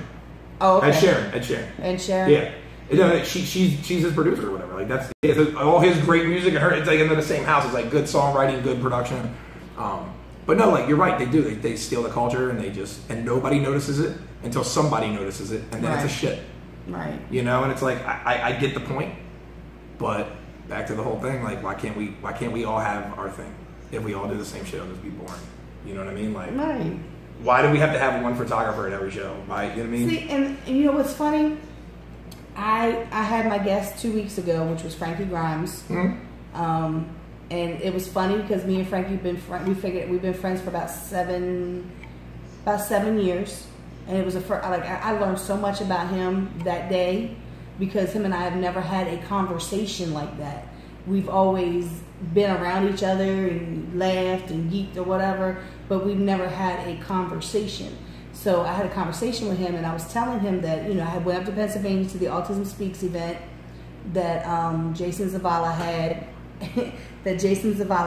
And I broadcasted my show from there, but I also did my Baltimore Paparazzi because it was a show and a competition. When I posted those pictures, the thank yous and the everything was just because apparently I guess they don't have their own paparazzi. I said I guess they don't have anybody like me up there. And Frankie looked at me and said, Lisa, there is nobody like you anywhere. Well, yeah, because, listen, it's a thing. Like, we don't get told that by people just because they kiss our ass, you know what I mean? Like, right. People tell us that. Even if they mean it in the moment, the collective of all those voices saying that at some point kind of validate it. You don't have to self-validate. Yeah, you know what I mean? Like, it got harder to be myself. Like, I'm an arrogant dick. I like being arrogant. But, like, as I got higher in the chain, I felt like I had to dial back on it because then people would think it was real. Like, first when I was an arrogant dick and I was nobody, it was kind of fucking ironic. Right. You know what I mean? And then when I got there, it was kind of like, oh, he might be serious. I literally had somebody say it to me once. I was like, I don't even know if you're joking. And I was like, okay. Clearly, I thought of the most fucked up shit I could say right now that nobody would believe, but apparently you believe it might be possible. Like, I might be that guy. Shit. But, it's like, I think that what you personally have done for the Baltimore hip hop scene as far as getting shows at Baltimore Soundstage and getting people on those shows at Baltimore Soundstage. Well, not really even getting them on there. You're giving them an opportunity to get on there. Right. But no, I got... Because they got themselves... I got Icon on Rakim. Yeah. And he's on Decline. See, people don't understand. Right. I get people... Listen, and I didn't ask him for a commission or no shit. It was this thing that made sense. Right. I saw something, I made it happen, and he has a great relationship with Soundstage now. Like, it should be that way. Right. You know what I mean? Like, I think that even helped him with his relationship at the Fillmore. See, I don't know what happened at Tech 9, but I heard he got on that show, but he did perform. So I'm not sure what happened there. I don't remember. But what I'm saying is, they're both Live Nation venues. Right. So, in essence, I helped Icon, break down a wall that he probably didn't have, and when he did, he delivered. Right. So I put him in the building. If he didn't deliver it, they would have been like, fuck. Right. But he came in and he did. And they're like, man, your boy Icon did great. And then he went and killed the crowd. And it was a wrap. Then once you do that once, right, they remember. They remember. Even if you have a bad one, they remember the good. I've seen Team Cremate be on Cremate shows. is fucking just, the shows they end up on, man, are just so left and right. Yeah, and it's amazing. Like, I love their shit. You know, so I've seen the contributions that you have done. And I think that there's a lot of people in this scene that they've contributed things, but you don't sit on Facebook or social media and say, I did this. You know, you don't, you know, it's that humbling, you know, that humble feel. Because like I said, like I've done a lot of things for a lot of artists. I've helped a lot of artists. But when I get on Facebook, I don't say, well, yeah, well, I helped this, so-and-so do this. I helped so-and-so do that. Pro tip, if everybody dialed back on the amount of shit that we thought you gave a fuck about your business, just dial back. So I got a show coming up. I want to be so humble that I almost look like I'm not promoting the show enough. Right. Like where it's like I posted it, I waited about 4 days, I made a different post of a different variation, but same post, kind of same promotion. I put it on my event calendar on my page, I share my band, you know, I do just enough promo that people are like, oh, he's just doing his job. But then all the rest of it is regular fun, that way you know me shit. Right. That's how social media has to be. If you go too hard one way, you are literally either faking it to make it, or you're already on. And then the differential like starts getting, that's a lot of underground guys when they're like rising and get ready to get the big thing, and then they fall off. It's because they got mixed up in the shit. Mm-hmm. Like right at the point, you know what I mean? Like that next room was a little hard to get into. Right. You know what I mean? And it's weird because like I've seen a lot of greats that I felt like should have been greater and deserved the greatness. You know what I mean? Like from every level, local, regional, national, world. You know, just that's. You know, mm-hmm. I can't explain it better than that. Yeah, right. That's what that is. Because we have, I had somebody, I had a young lady. She's big and like she works with Chuck D from Public Enemy. Okay. Laura. Okay. Is it like LBJ or some shit like that? Oh, cool. Yeah, she has the same initials as Johnson. She hit me up. I think her last name is Johnson. She hit me up and she it was a some kind of competition or whatever that's going on. And she wanted me to share it. And she's always trying to get me to come to events and stuff. But I just, which my whole life, like like I said, that whole anxiety thing, if I have agoraphobia. You told me that. I think you told me at the last interview. I have agoraphobia. Right. I don't like to leave my house. I have to force myself to leave. Absolutely. And once I'm out, I'm pretty much okay. Like I said, you're describing the first stages of an anxiety attack. You're standing at the door, you're like, I do not want to go out and deal with this shit. I would lay in my bed and be like I was supposed to go to social services for like weeks. Mm-hmm. I finally went last week. Right. Probably right before they were getting ready to cut my stamps off. I was just getting ready to say to you, probably the day before or the day of that they were cutting you off. Actually, it was like the day after. And you rolled the things. No, listen, I've been there. And it's like the weirdest thing because you're like, I don't want to go deal with this shit. And I don't want it to go the way I'm expecting it to go. So I'm just not going to do it at all. Right. Which is really, really hard to overcome. People don't know what to do when that shit starts happening. And like I said, when I tell people that I have all these, like, you look at my list of medical history and you would be like, what? Talking about doctors giving you medication, giving you pills. Right. My doctor, I haven't had any depression pills and antidepressant pills in years. I refuse to take them because when I was on them, you could tell me the building was on fire and be like, cool. Just like that. Right. So I might as well be stoned. Shit. And I don't smoke. But anyway. This is true. You do not smoke. I don't. Have you ever smoked? Nope. Ever? I smoked cigarettes when I was... No, I mean, did you ever smoke weed ever? Not even as a youth? Nope. Holy shit. You are one of the rare people that I've come into contact with that can say I never even tried it. You know what I mean? Like, I didn't want to try it. My friends all tried to get me to try it, and I was like, nope, that's I just think not you're me. like maybe number 3. Now, if I think you're like number 3 if somebody was to, because my friend keeps telling me he's going to give me an edible and then he eats them all up. And my daughter Shout out said, to Big Steve. no, it wasn't him. Oh, was it? It wasn't Yo, him. he's always on that. Yeah, dude, Big Steve and the edibles, yo. Yeah. He's my hero when that shit happens. And my daughter said she was going to give me one for my birthday last year. Because they all smoke. Both my kids and my son-in-law, they all smoke. And my daughter tells me all the time, Ma, you probably feel so much better if you just go ahead and smoke. True And I story. said, Hey, yeah, it will kill the anxiety. If Yeah. you do it properly. My doctor gave me anti-anxiety medication. It gave me night terrors. Which one was it? Was it Xanax? No, it Okay. started with a B. It was something Okay. crazy. It was Right. yeah. Well, be thankful they didn't give you Ambien to counter that, because they like to do that too. They like to double up the strong ones. Oh, hey, I'm on Percocets. I can't sleep at night. Here's some Ambien. So now you're taking Ambien and Percocets, and on Ambien you're known to wake up like Roseanne in the middle of the night. Oh, Racist no. tweet. You know what I'm saying? Give a point. Yeah. They say that Ambien shit is a side effect on just Ambien. Now imagine you're on Percs and fucking Ambien. Oh my god. So right, and no, and then next thing you know, then you're fucking finding a way to get Xanax, and you're dropping all three. The drug culture in America is so fucked, and everybody thinks it's brand new. No, remember, like, weed was a thing back when, like, Jesus, half baked. Yeah. Weed was a culture then. Right. You know what I mean? Like, you know what I'm saying? So, like, where are we at? Like, when we talk about, like, it's invading the culture. It's been here forever. You know what I mean?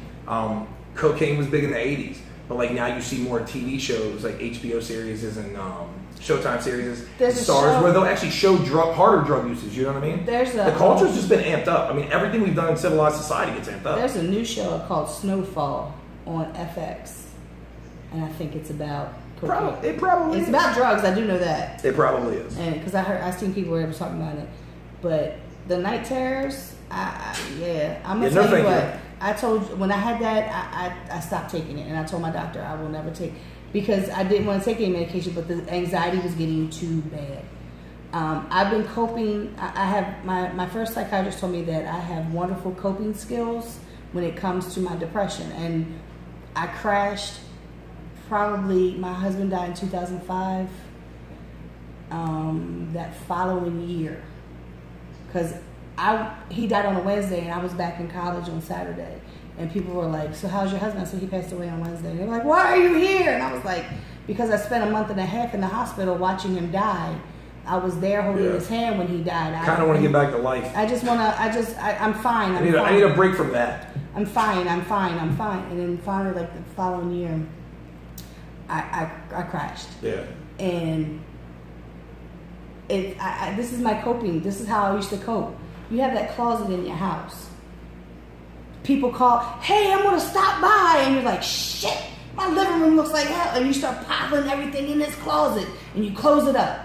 You never clean that closet out. People call, "Hey, I'm out." You just keep polishing in this closet. You never clean that closet out until that one day that closet door bust open. And when that happened to me, I crashed. Right. That is a great analogy. I think I'm gonna steal that from you too. That is a really great analogy. You're 100% right. That's how I was. Because it's how slow builds, and it could be busy one week and not busy the other, or it could be busy 3 weeks in a row, and all of a sudden you're like, "Shit, this closet's gonna break soon." And there is no empty in it. You always tell yourself you're empty, and you don't. You don't. We never take enough time for self care. Not at all. Like I was going to school. I was working. I was taking care of my 2 kids, and I had a husband who was laying in a hospital bed that was never coming home. I was going to school. I was going to work, raising kids at the hospital, going to school. Then I stopped working. I told my job they wouldn't change my hours. So I said, well, I have to stop working because my kids and my husband, they need me. Right. So people don't understand that. Then when they see me out at shows and I got this smile on my face, that's because of the people that I'm around. That's why when I see Only and I hug him, and his energy that he has in himself transfers to me. When I would see Snaps, transfers to me. You always see me hugging people who have such good energy about them, and it transfers to me. And Only got me to start hugging people. I was always creeped out by that shit. I don't know why, but he got me. I hug homeless people now. Like if a homeless guy, like I give him $1 and he tries to hug me, I will, or he'll try to shake my hand. I'll say, "No, we hug in this family." Right. Like, and I'll hug them, and I'll freak them out. And the thing is, because it's true, like human connectivity is a big deal. Like sometimes, somebody hasn't had a hug in so long, they don't even know what a hug feels like. I'm telling you. You know what I mean? Like, you ever see somebody get aggressive when you try to hug them and they're not used to hugs? Like, they balk up. I don't mean they get mad and try to fight you, but they balk up like, "Yeah, we cool, we just shake hands." I'm like, okay. Like you can tell, like, damn, like they really are hurting inside, and they don't even know how bad sometimes. That's I told a friend of mine, whenever like I would be so upset and he would just hug me, and I would just my whole body would just go limp because everything that I had been carrying on me just dissipated because of the energy. And that's what people don't understand. Everybody has this energy about them. Like, I've only gone away from my first instinct on people a couple of times, and it's bit me in my ass because I have pretty good instincts when it comes to to people when I meet them. Right. I kind of know what category I'm going to put them in as far as my life. Because for one, I'm observant. I watch people. I watch people how they interact. Like if somebody was to come up and, that I was friends on Facebook, but I never met them, and they, I'd be like, oh, hi, how you doing? But I would watch them for the rest of the night, how they interacted with other people. Because then I can get a feel even more about how they really are. Yep. Because when people know they're being watched, they act it's funny you say that. It's 100% funny you say that because when people know they're being watched, they act totally different. I try to act the same, and I think that's why I come off as a bigger asshole sometimes. Because I'm trying to act my normal self, and sometimes what if I'm not in the mood for the shenanigans? Right. So then I start creating shenanigans. The next thing I know, I'm like, man, I really pissed that person off. Like, oh well, that's cool. We'll talk later. It'll be fine. Well, like, you know what I mean? But you know what I mean? Like, if you're a shenanigans guy and you're in the room quiet, like, what's wrong with him? Right. So it's like, I'm like, all right, let me just do some cheeky shit. That's like, and next thing you know, I've pissed off somebody, I've offended somebody. Me, like when I get inside my head, I'm just quiet and I just I'm fine. But what pisses me off is when people tell me that I'm mad. Oh, well, she's mad. No, the fuck I'm not, but I'm getting mad. Yo, that's the thing. Yes. Only will tell you that too. You can't tell someone too often that they're Hey, brother. How you doing? Frank, right? Yeah. Hey, what's up, man? How about you, man? Get the nice space, man. Yep. Yeah, special bottles of dead the last time. Shit like that. Oh yeah, that was Flying Dog last time. Yep, it was Flying Dog. That's domestic. What's that? Domestic, right? That is a Baltimore brand. That's a Baltimore brand. Okay. Yep. That's a Baltimore brand. Yeah. I think into like the bid, you know what I mean? Like The crabs, the crab bits. Yep. That's slick, man. The type of thing they man, do shit like that these days, man. That's great. Yeah, man, I got to finally meet you like that. Thanks for popping in, man. Seriously. All right, you going tonight? Huh? You come out tonight What? to that show? What show? Billy Live? Yeah, I'll be there. Billy Live has infiltrated us again. I feel like Billy Live texted him and told him to come in here and do that drop shit. I feel like Billy Live planned this. Billy Live's already been harassing us on this show currently. I feel like he texted you and was like, hey, walk in there and let them know.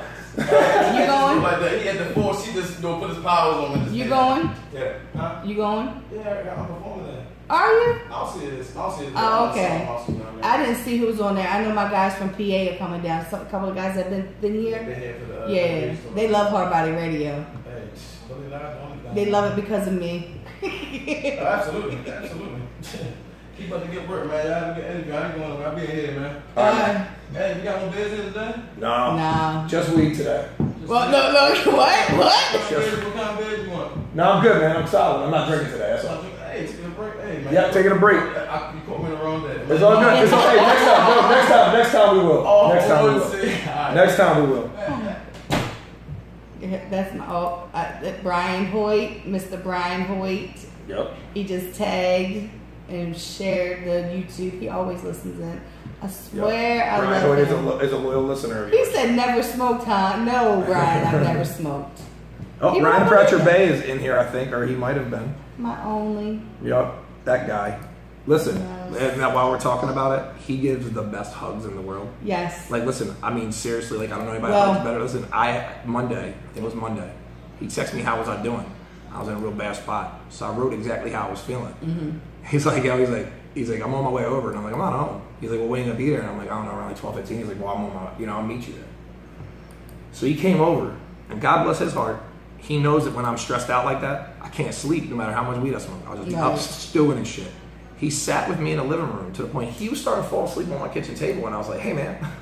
I was like, you want to go? He's like, no, I'm cool. And he'd sit back up and get himself together. And meanwhile, I'm just smoking like a chimney and laying in my recliner. And eventually I passed out. Well, I wake up and hear only creeping out the door.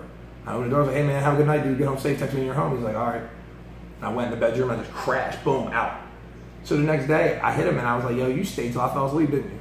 Like, you know what I mean? If I'd have been there by myself, I wouldn't have been. I think we put on like BoJack Horseman on like Netflix. And we just started laughing and geeking and shit. Yeah. But that he was getting so tired that he still kept playing me. And I was so distraught that I didn't notice he was doing it. And it was like, he's such a great friend that like, that's what I'm saying. People don't understand, like, the people that have shunned him in any kind of way, as friends, as business associates, as family, as girlfriends, whatever. Anybody who shunned him in the wrong way, not recognizing his love, missed out on something truly special. Exactly. I'm not saying that he might not have fucked up along the way in any of those relationships, but if they got away from that relationship without ever feeling what you or I feel when that man hugs you, nah. Like they lost on that because you can't get that back. No. You know what I mean? You just can't.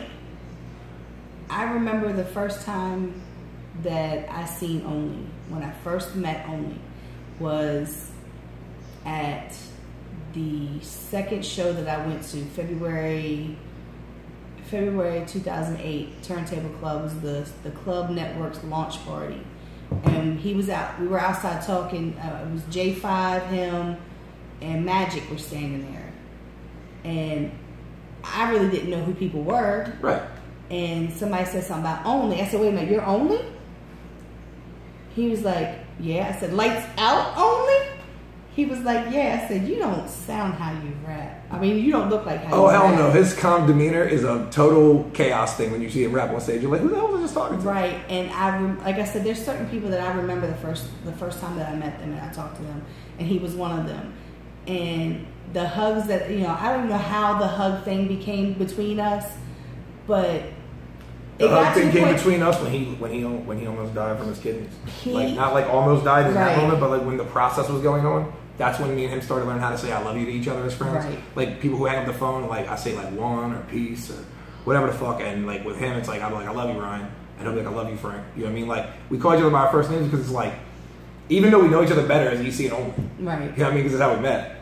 It's that we really just want to make sure that like at the end there's no doubt between people of like what our friendship and what our family and what our love is. Like that dude has saved my life in more than one occasion, but like to know you so well to just be like, yo, I had no idea he was over there until I fell asleep. I thought he was just coming over to like, cheer me up. So he was passing out, like he's gonna leave, and I'll just, be fine, like whatever.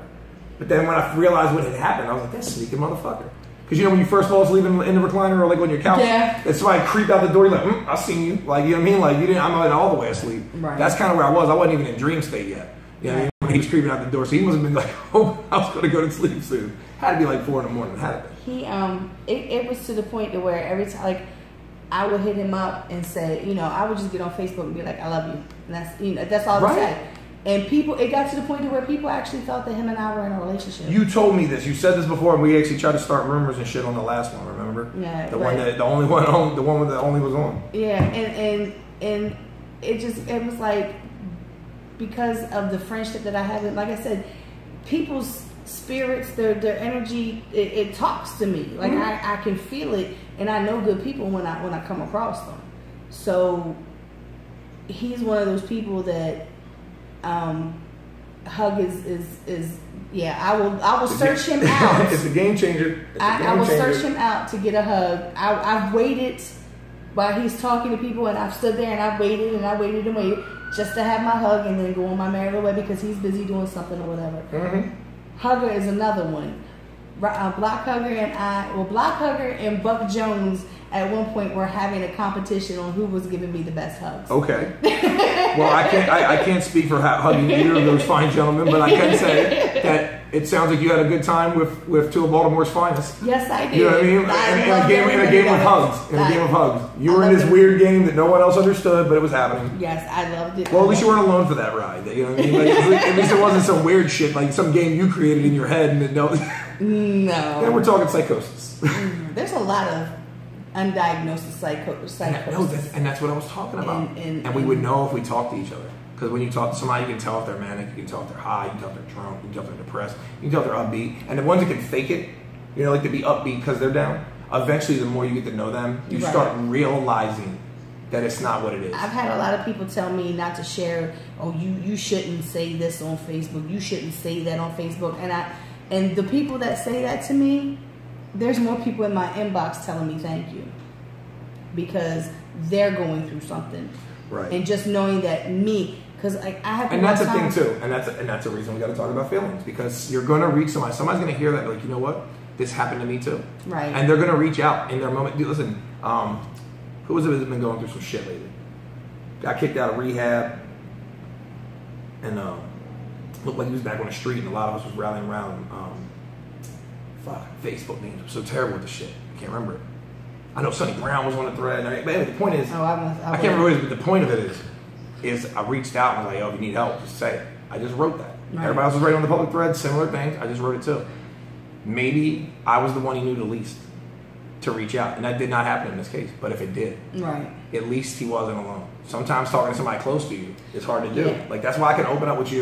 You know what I mean? Remember Promise? I could open up with him on a radio show like no right. other. Because you're comfortable with somebody and you're like, you know what, I'll say shit to this person because I don't feel they judge me. And if they do judge me, it's judging me on that one thing, not the whole thing. Right. You know what I mean? Like, one time you say the wrong goddamn thing and everybody thinks you're a bastard forever. And it's like... We lost one of the guys that was a part of Wisdom Court Entertainment. I saw that recently, right? Yeah, Alex. Okay. I don't know anything about this at all. Like, I just saw the posts. He had suffered with drug abuse and everything. He moved out to Colorado. Was doing really, really good for himself. And I don't know what happened. And the next thing I know is he took his own life. But he was working. He was always talking about, because he suffered from that. I know. So and listen, and that suicide thing, man, it's not. People think it's a fucking game to hit you. So the first time to take a second to entertain the thought, it is a different dark world than you lived in before you thought that. Oh yeah. And the more you think about it, the deeper you go into the fucking hole. Like that first second is the second that should change your life. And if it didn't change your life, get fucking help. You know what I mean? Like, yo, mine has been so bad that, like, I have literally been, like, outside the emergency room. Like, if you go in there, everyone's going to know your shit because, you know, shit happens. It gets out. And I'm like, you know what? No, I'm going to go home and I'm going to fucking get through it. It's the worst feeling in the world. I can't say it's happened to me, like, a lot. Like, I'm not, like, a frequent monthly depressed person because I probably would take meds from a fucking therapist. But my anxiety is what hits me more. And my anxiety's got to kind of boil over. Like, imagine, like, Frozen Harbor, but, like, the worst nightmare possible before Frozen Harbor. That would set me over the top. Right. Like, that's the feeling that I get there. And it's like a powerless, like, why am I thinking like this? The first thing comes in, I have a son. What the fuck are you talking about? You know what I mean? And then you add to it. His mother's gone. You can't fucking do this. What are you talking about? And when you start having that conversation in your head, that's the thing. That's a dark place to be, to have that conversation at all with anyone. Let alone your goddamn self. You're preaching to the choir because, like you know, when like shit. When I was 16, I had the scars on my wrist. I all that in trying to overdose, trying to run my car into a tree. It got really, really bad, and because I didn't know what was going on with me. And because the worst part was somehow you justified that what you was doing was the right thing. And you know what I mean? Like my doctors still. I have a therapist too because I talk to a therapist once a month, and they ask me. I go weekly. I used to until I've gotten to the point. I'm losing my fucking mind lately. So she'll ask me. I definitely need to be there weekly. When I don't go, Jess knows. So they'll ask me still, do you have any thoughts? And I'll be like, no, because people used to always tell me, oh, you got to think about your kids. And it got to the point that people were throwing that in my face because not knowing what I was dealing with inside, that I would tell them, they got a father, they got grandparents. Right. Knowing deep down inside you did not mean that at all. I didn't. Right, but you fucking said it. Yeah. No, I'm saying, listen, I'm right there with you. It is literally the scariest place on earth is to be inside your own mind. It is. And like I said, that's why. Because if you're in your own mind, one side has to be wrong, but it's your mind, so you know what you think is right. They you know what I'm saying? It's kind of like God being infallible. God can't make mistakes, so if it kills a whole school bus full of children, God forbid, it was God's will. It was God's will. Yeah, so let me have a conversation in my head so I can figure out which one of us is right. But in my head, it's both me. So one of us has to be right, one has to be wrong. What if I pick the wrong side? Right. Like, that's what I'm saying. Like, if people don't understand that psyche shit, and that's why we got to talk about our feelings. Because if somebody hears you, like, yo, you know, you ever been to like a, you know what I mean? Like, you just know somebody has a pill problem. You ever been to an AA meeting? You know what I mean? You want to go with me one time? And you just, you know, try to help them. Like, if we just talk more. Or if somebody said, hey, man, like, I have a pill problem. And you're like, well, what can I do, yo? And they're like, I just need to tell somebody. And I'm like, Jesus Christ, like, now I gotta carry this fucking burden, you know? But I don't regret it because I've probably done that to somebody. I'm sure I have drunkenly got one of your inboxes. Somebody's inbox. There is a person out there who's like, I'm screenshotting and blasting you right now with this shit you wrote in the middle of the night once, like 10 years ago. I'm sure I did. Because like, yo, when you finally have enough, you just don't give a shit. Well, you say what's on your mind, you get it off. And see, like, you were talking about self-medicating. And there's a lot of people that self-medicate not in a good way. Right. And you know that drinking a fifth of alcohol every night to go to sleep is not healthy. Or drinking 100 proof peppermint schnapps straight out the bottle. Right, but you get my point. Same thing. But it's not healthy. Right. So yes, you're self-medicating from the problem. It's like my doctor told me once. I said, I've been feeling better. And I was like, I'm pretty sure it's not the flu. And he's like, well, have you been drinking every day? And I was like, yeah. He's like, well, you know it numbs out your central nervous system, so you wouldn't know if you had pain anyway. Like, you kind of counter fucking productively. I was like, oh, I was gonna, I'm an idiot. Yeah. I was 19. Yeah, that was a 2-week flu because I wouldn't stop fucking drinking because I thought, oh, this drinking makes it feel not hurt, so I'll just drink. See, and that was when my children's father and I were together. It was a very domestic violence comes to mind. Swole my eyes shut for 3 days, choked me, all that stuff. I justified all that. Whenever something would happen between us, the first thing I would do was I would go and drink. That was my go-to. I didn't smoke, didn't do drugs. I drank.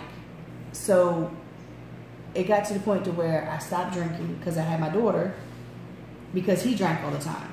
So somebody had to be sober. Mm-hmm. So after him and I, parted ways, it would get to the point to where I would drink. Like, I would go to Bohager's when Bohager's was open. And every Guilty. Guilty. I would go every other weekend. And would you get there early? You Yeah. paid $5 instead of the $15. Yeah. And this is when you had the red cups.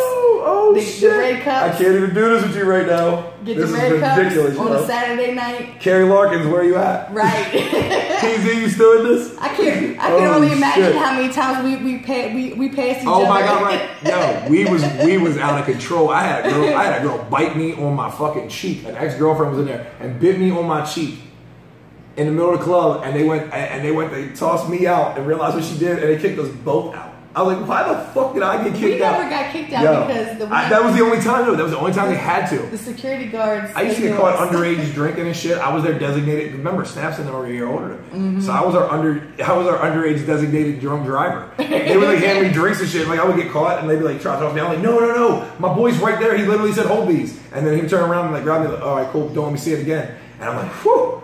So I mean, I've been walked to the door and got back in a million times. Right. But that time I was out and I was like, yo, this bitch bit me on my fucking face. And I get thrown out. And well, the first thing was going to throw Justiny out until I convinced them that she bit me on my face. And then they was like, whoa. And then they wanted to toss us both. And I'm like, I get you want to get rid of the problem, but you going to put me outside with the girl that just bit me on the face?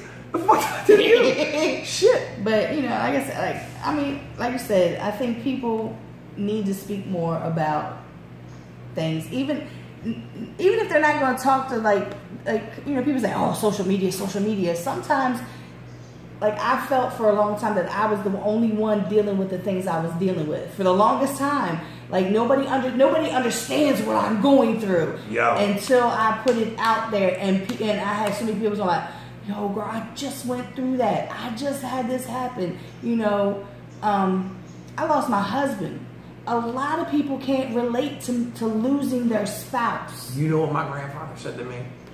I drove in. He's losing his fucking mind. God bless his heart. Oh. Yeah, he's just getting old. Anyway, driving to the store to get his numbers, and he asked me how I was doing, and I told him that I wasn't doing too good because of Candy, and he said something about, I don't know, he said something else, and obviously my grandmother passed away, so he is a father with no mother to his 4 children. Mm-hmm. You know what I mean?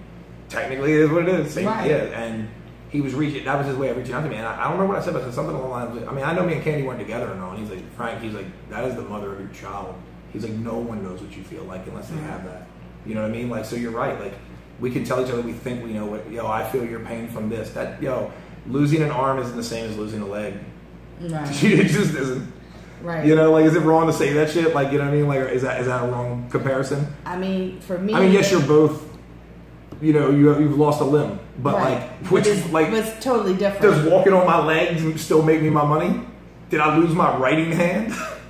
You know what I mean? Like, holy shit. There was a guy in baseball. Remember the guy? He had the nub, and he would pitch with one glove. I cannot remember his name, but he was a good pitcher. He was like a starting pitcher.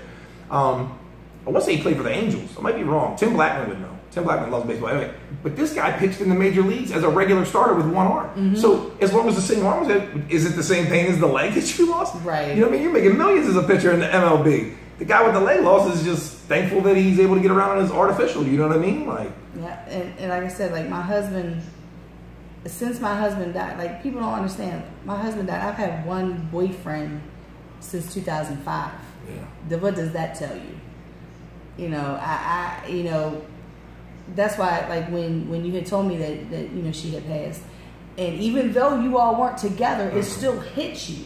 Oh, that yeah. was somebody that you were, you know, you loved. You had a child. Oh, yeah. Oh, listen, Franklin was playing. So make no mistake, that me and her breaking up was a devastating blow to both of us in our plans for life. You know what I mean? Like, we had ideas. That shit didn't come to fruition. You know what I mean? Right. And I'm not wishing any regrets or no looking back shit. I'm just saying, like, Franklin was playing, so when I can't hit that, like, oh, that bitch set me up and then she died. Like, Right, I ain't no shit. No, I got, like, real emotions. Like, damn, that girl I chose to have a kid with fucking passed away. Like, Right. So, and a lot of people, you know, there's a lot of people that are probably going through that. This, you know, one thing I can say is, if you listen to a lot of the artists' music, you can hear, even though they do make shit up in their music. right, but if you're talking about the pain. You can hear it. Yeah. You can hear it in their music. I say this, And I feel like that's like that Life track I was telling you about. I cannot think of it for the fuck of me. We're gonna look this up after the show, but that goddamn song. You it talking was about City High? yes, the Yeah. What Would You Do song. Yeah, that City damn High. right. Okay, that's right. That's what I'm saying. Like, yo, where'd they go? They wrote that one emotional video. Remember the Tony Rich Because project? she had a relationship with both of them. Right, but do you remember the Tony Rich project? Yeah. The one, like a clown I put on a show. Nobody knows it but me. That's all. Yeah. Babyface wrote that shit and gave it to a guy because, like, yo, you heard it, you're like, oh, it sounds kind of like Babyface. Yeah. You know what I mean? But like, you're like, oh, it's not, yo, but this guy's really good. I'm going to support him because for some reason you weren't supporting Babyface enough. So he was like, yo, I'll go give this one hit wonder off, and we never heard of that guy again. Right. Like, I'm just saying, but like, yo, those songs were emotionally hitting, and they were just one offs. You know what I mean? Like, think about that. Like, what was the other dude? Damn. Rome, I Belong to You. Yeah. One fucking song that just really hit you and you're like, damn, yo, like, that's the one. I can still sing that song in the shower like it was fucking the 90s, you know what I mean? Like, But that's why I always say I can relate to music, like when they write about stuff that I can relate to, Right. and that makes me like that music even more. Me and my friend were talking about it earlier. The boy, what's his name? Black, but it starts with a 6.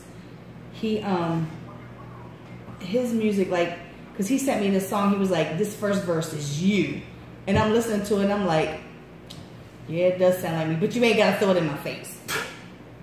And then there's another track that's on that song that is exactly the situation that I went through in 2012 with my boyfriend and the other situation. And I'm listening to this and I'm like, and I sent it to him. I was like, listen to this song. He listened to it. He was like, yo, that just fucked me up. dude, listen, what is that for? Oh, Joey Harcum, Rob's client. He used to be the lead singer of Pasadena, now he has Right. his Joey Harcum band. And his solo album, he has a song called Broken Thing. And I've shared it a few times. It's about drug addiction. And it is, dude, I was right. I actually, it's a weird story about me being an investor, so we'll cut all the long shit out. But I was invested in this project. And I heard this fucking album like at least 100 million times, like in my car alone, you know what I mean? Or with Rob or with whomever, or seeing Joey live. And I heard Broken Thing plenty of times, even since Candy died. But then this one fucking day, I was on towards the Key Bridge by the Battle of North Point on 695. And I remember being in the car and hearing Broken Thing. And I started getting real emotional. I'm talking, I was crying. And I called Rob. And I was like, fucking Joey Harcum. And Rob was like, oh man, you heard that track, didn't you? And he knew immediately why I was like, he knew why, because it was such a powerful track. And that is not a diss at all to Joey. When I said fucking Joey Harcum, it was just like some emotional shit. What we got? What's going on here? Did you call me out? What the fuck would I? What the fuck is she talking about? I don't know. Monica, you know who that is? That's Only's boo. Oh. Talking big shit. Probably a plant for the man. She's in here fucking trying to ruin my interview like Billy Live. But like I said, I think I wholeheartedly believe that, like you said, people need to talk more about how they feel and stop trying to bottle stuff up. But like you said earlier, with men, it's like you got to be macho. It's like, because boys were always told, boys don't cry. Boys don't cry. Yep, Boys and you know don't what? cry. That's the worst thing to tell a little kid, for real. Jesus Christ, don't tell them to hold that emotion inside. You know what I mean? Because our murder rate shows it. I wholeheartedly believe that a lot of these murders that are happening is because of feelings, not because somebody. That's what I said earlier. Listen, it's not. It's like, yo, dissed me. Like, who gives a shit that he dissed you? Like, you give a shit because your pride's fucked up, but if you would just tell somebody why you didn't like that, like your close friends and your close people in your life, you can't just tell everybody your insecurities because then they'll clown you. But you tell your close people, man, they'll help you get over those insecurities. Right. If you don't like heights, they'll always make it a point to be the interference when you want to date with a girl at a fucking amusement park. When she's like, oh, let's get on this roller coaster, and they'll make it a point to like distract it away from the roller coaster to protect you. Like, that's what I mean. Your close friends will do that. Not everybody's a close friend, and I think that's the problem. Is like, we don't even have a fucking, like, most people don't even have a close friend. So when they have all these other people around, they associate that with the close friend. Right. When we do things in tiers, it's like close friend, acquaintance, you know, as we move away. Well, the close friend Larry's missing was the first Larry's friend. So you might have some decent friends, but close friends, like I said, like, who's gonna come sit with you in the middle of the night till you fucking pass out? That list is not long in my phone. And like, Snaps is in Savannah, Rob's in Weatherly. You think for a second that they wouldn't have came down there and sat with me if they knew I was going through that shit? Right. But Snaps is 8 hours away, Rob is 3. I had at one point in time I had 5 best friends. 2 of them were from middle school. My one best friend Mary, she passed away 2 years ago now, and I still have my friend India. She's got her life going on. We still talk through social media. She's still my best friend. She's my sister for life. And then my other 3 friends, one's in Kentucky, and 2 of them are in Southwest Virginia. Okay. Well, actually, one's in Tennessee. I forgot. They used to be both in Tennessee. But anyway, one's in Virginia, one's in Tennessee. If the 3 that are in the southern states ever got together, they would know completely me. I tell Rick one thing that I don't tell. Funny you say that. That's a Virgo trait. Listen, I'll tell you a story, and I'll have my truth, and I'll tell a therapist part of both of those stories. Right. It's like you have to get them all together to find out, and it's not like lying. It's just different. It's like I don't want you in on. There's a reason I didn't tell you the other piece, and it has nothing to do with you. Right. It has to do with me. Right. It's some me shit. Right. Like, you just happen to be the innocent person in my jumbled fucking. And that's what I tell, because Legend of Zelda quest of making a Triforce.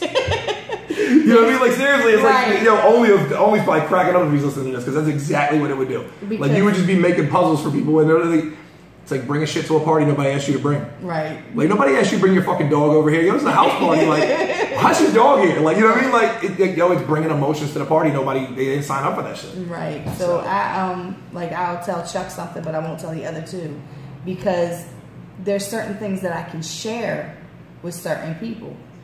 Like, you know, it's just, that's just how I am. I'm not fully open with my therapist. You know, I mean, how can you be? It's so hard. Like, I've tried to be fully open before, and then the therapist turned out to be not a good therapist. Like, as a business, it's like, no. Even shittier. Would cancel on me 2 weeks in a row, and I showed up late one time, and they canceled me and charged me a late fee. I said, what about the 2 weeks you canceled on me? I said, you called me the day of when one of those cancels. I said, did I get money for that shit? Right. Like, you're running a business, not like, that's not, you can't run that kind of business. I get it if I keep not showing up and you come all the time. Right. But how you calling out on me when I'm the one that needs help? That sounds a little fucked up to me. That's why I like my therapist that I have now. I like the one I had before that. But and I think that's one reason, like I talk to a lot of artists, and I don't like calling a lot of them rappers, because they're not really rappers. They're artists. You know what? And that's a good point. There is a difference. There's a major difference, and I can tell by how I hear you on stage. I can tell by your stage show if you're an artist or not, because artists show through. Yeah. It's a special thing. It could be the slightest little thing, and you're like, did you see what they did there versus doing this? Right. So I've talked to them and about projects that they've done, and I'm like, so do you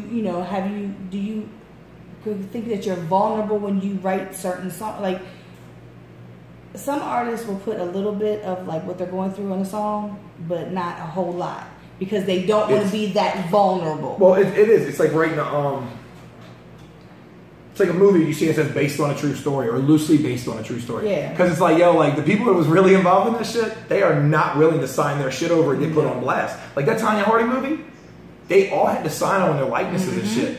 That movie coming out was amazing. Did you see it? No, I didn't see it. Tanya, me and DDM went and saw that at the Charles. Like the week it came out or some shit. Like me and him actually we do these weird bro dates. I've never really worked with him with 1 year doing business, and then he worked with Rob in South by Southwest that same year at Frozen Harbor, and that's when they was Bond Street District.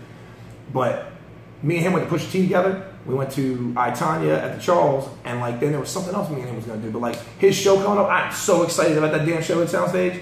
I wish I knew more about it to plug it right now, but I'm going to that shit. Like, I have been so excited to see the show. Like, I went to his listening party. Did you? With the pre-listening party, and this was months ago, and the shit has probably dynamically changed. Because he went back in there and went back to work.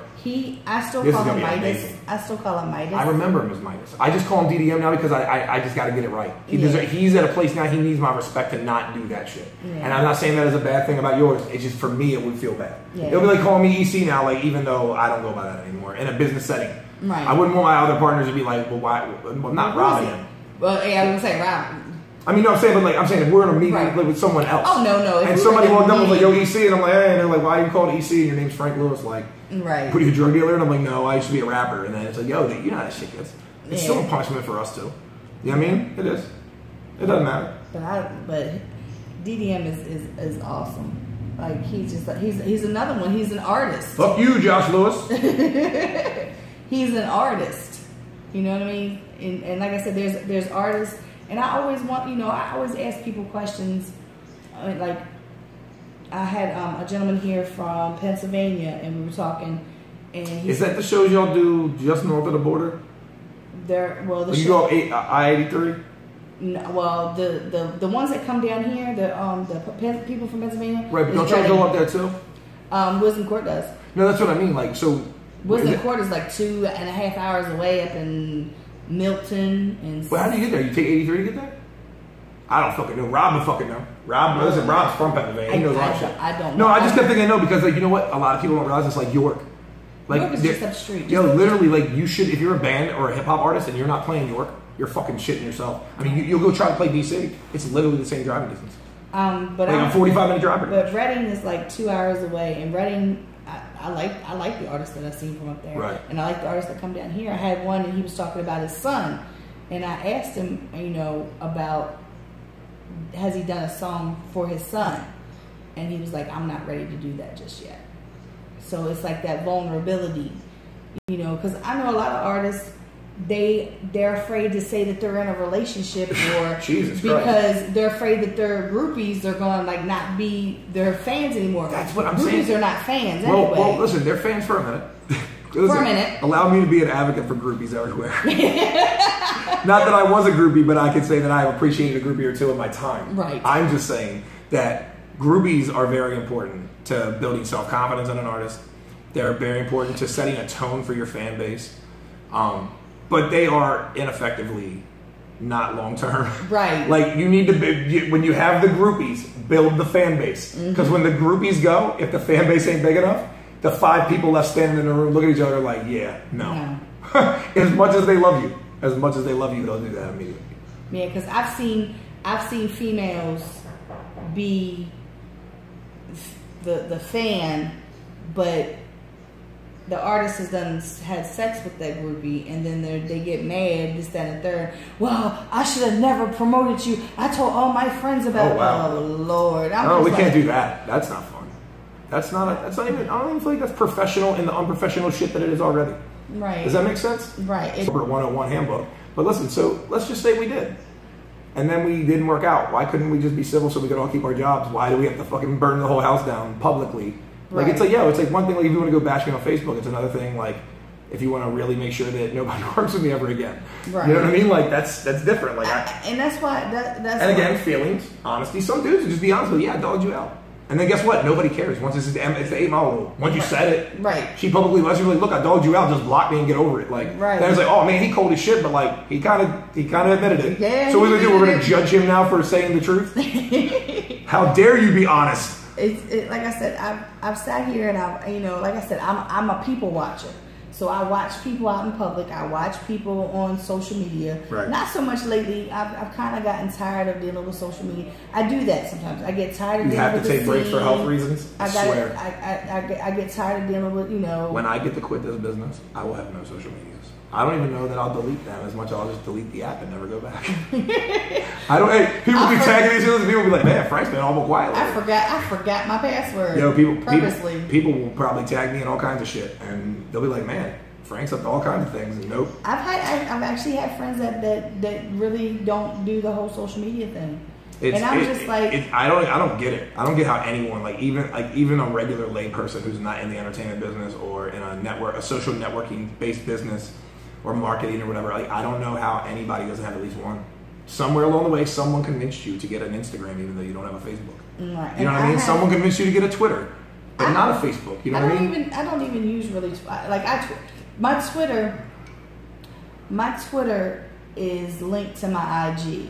So when I can tell you people a mile away and I delete you.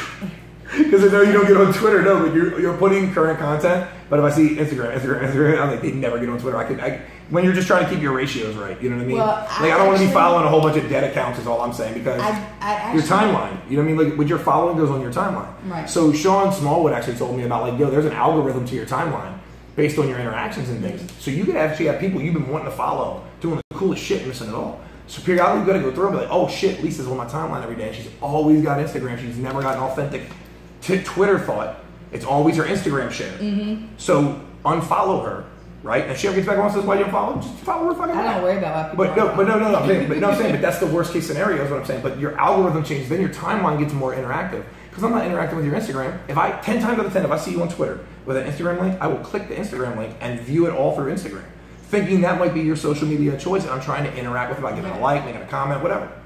Like, that's important, like, that people know what they're doing. Like, if you see me always on Twitter, don't try to get me on Facebook after I hit you on Twitter. Like, I tweet you, like, hey, man, get at me on the DMs, and you inbox me on fucking Facebook, and I don't even know. You know, and there's no excuse for that either, because you should get at least once a day. I got back on Twitter because David Banner retweeted my post. Nice. Nice. Yes. Your Instagram post? No. I was gonna say, God fucking damn you. It was actually, I think it was my Instagram post that was on Twitter because it was for his birthday. Okay. But that's basically, and then like I'll go in there and see what Kevin Gates is talking about on there, because a lot of times it's on what, Twitter? I thought he was big on Instagram. He is big on Instagram, but he does talk on Twitter. Like it's like differently. Yeah. And that's the point of it, is knowing what social medias are for what. Twitter is like Little B. Little B's huge on Twitter because he interacts with his fans. He retweets them. He comments with them. We don't even know if it's Little B, but we know that we get interacted with him. 100,000 people. He's got 300,000 followers, and then he follows like 300,000. So he really think about his algorithm. Right. He has to just hit you when you add him. So if you add him, he'll interact with you. Other than that, all his other interactions would be just so few and far between. And then what happened is the algorithm would kick in, and then all the rest of us would go by the wayside. Right. That's why, like I said, I'm just right now. I post on IG. Yeah, I do occasionally. You know, I'm lazy as shit about it. But I keep getting grief about my IG thanks to Snap's exoskeleton. Are you talking about the sex shit? Yes. Listen, the one you posted. Where the fuck is that at? Hold on. Jesus Christ. I knew we were gonna have a sexual conversation. It happens every time, every fucking time. Which one? Hold on. No. Really and you know what's fucked up is I said the sexual one, and then immediately my high realized, hey asshole, that's all she does is post sexual. No, actually, I toned it this down. one. Oh yeah. Right. The worst part is like I'm a fan of like wrestling, so like I couldn't tell if this was wrestling or like UFC, but I assumed it was wrestling because of her face, and I looked at it and I was like, just where the photo's cut off. I get exactly every bit of this meaning. And it was like the dumb slow moment you had when you watch it, like, that's really funny for all of these reasons. Right. Like, holy shit. But I slowed down because, you know, people were saying stuff. Brian Lyrics. Brian with the lyrics. Yes, he said he's suing me for child support because of my IG page. That's the reason why him and his wife have so many kids. I mean, you know what? Listen, an inspiration to some. You know what I mean? Like, I post shit that I find you should probably have like a fucking what are those things those girls get where they get nude accounts, Patreon accounts or whatever, where you have to pay to see nudes, but you post sexual memes on your account. You don't post nudes. People can pay to come and see. You close the IG down. You like blur shit out and like you're like, oh, I'm like, go to my Patreon account, and all of a sudden Lisa's like the sexy voice. Remember when like the phone sex lady? Yeah. But you do it with no words. You just send memes to motherfuckers.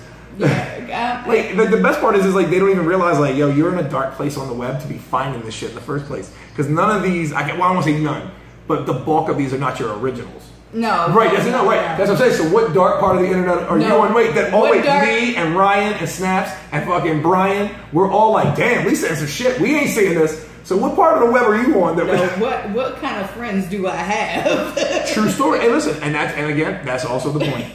That's what I mean. Like, if you got friends in the dark web, they will drag you in. I'm telling you. The next thing you know, I'm like asking you if you want to buy Bitcoin, and then you realize you're like in some kind of child smuggling. You're like, what the fuck did you take me to? Yeah, but you know, like I said, I don't like I post I just feel like, as for artists using social media, some of them use it correctly, some of them use it incorrectly. And as much as I preach to the choir, I use it incorrectly. I'm so stuck on goddamn Facebook, it's disgusting. Every time I tell myself, get away from the past and get into the future. And you see where the future is. You have LA friends that are getting ahead of the curve, so you can watch those guys, you know what I mean? Like, and I say that not mocking you with the LA friends plug, but like it's great to have like a Baltimore team out there that I like grew up with and worked under. And then I could call them and ask them a question about some shit. And they'll just tell me straight up, like, yeah, man.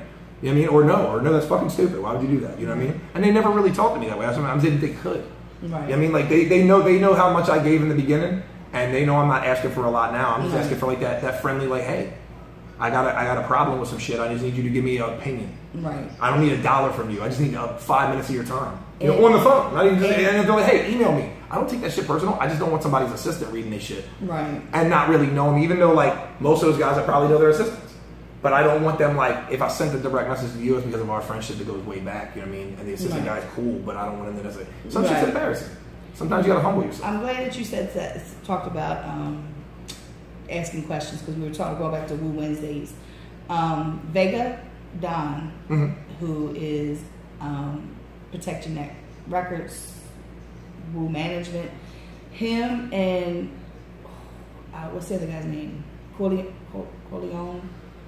I'm not as familiar with this as right. I know Vega because I had a conversation with Vega. I've seen their names around, so I know when I see it, it's authentic. I don't know them that well, and I've never met any of them, but I know what it is. It's been around actually for years. Right. People just haven't known, right? You know, and that's no diss. It's like when I say people haven't known, I don't mean they haven't promoted. Right. I mean, it's like they just didn't pay attention, right? Or they just didn't know what they were looking at, right? You know what I mean? Because listen, let's be honest with the Wu-Tang brand. You see the W an awful lot more than you should. Right. And if Wu-Tang got, whatever they should off of each time a Wu was used illegally or misused, I mean, people will spell their goddamn birthday name with all, they'll turn the W to an E, they'll turn the W to a 3, they'll turn the W to the fucking W, they'll make it a fucking M, they'll do all kinds of shit with it. You know what I mean? Like, and it's a sign of flattery, but like this is really authentic and like people didn't know it. So when it comes back around, sometimes people get confused, like what we've seen before and what we haven't seen before. Right. And the fact that they're still around is the one thing everybody should keep in their fucking minds, because we can talk like no one knew and they fell off. It's like, no, they just moved around and got back in them. Right. Nobody stays big forever. And nobody stays big in one market forever. If you oversaturate a market, the only thing you do is, I guess, desaturate it and just stay away for a while. And then when you show back up, people are like, oh, yo, it's been a while. Method Man and Redman did 3 shows in like one fucking 18-month span here. They became a local band. Oh, I didn't see them this time. I'll just catch them in 3 months. Right. Right? Well, Vega, they got up on stage and they had the question and answer. Like anybody got a question? Oh, they did the opening. Yeah. Nice. Well, no, it was the second show they did it. But I mean the opening, not the opening show, the opening Q&A thing. Yes. Okay, yeah. The very first show, Vega got up there and he gave some great advice on, what people needed to do as an artist, this, that, and the third. The second show that I went to, they asked the question and answer thing. And I recorded like 2 of them. And it was like, I'm like, yo, they're giving out this knowledge that people pay for. Like, literally, listen, and they're bitching about the ticket they had to buy to get in. Not knowing they're literally getting. And then they give you, when you come in. We call it putting on a clinic. That's what we call it.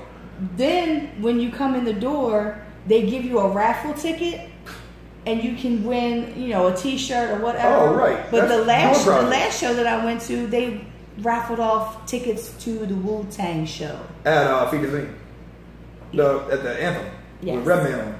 Yeah, that's going to be a fucking mayhem set show. I mean, I'm not saying that in a bad way. That is just so much energy in one fucking place. Right. Adding Redman was just ridiculous. Because they already did that. Feed the Scene's the one that did all those Method Man Redman shows. Yeah. That's Rachel and Bart. And yeah, man, it's fucking crazy.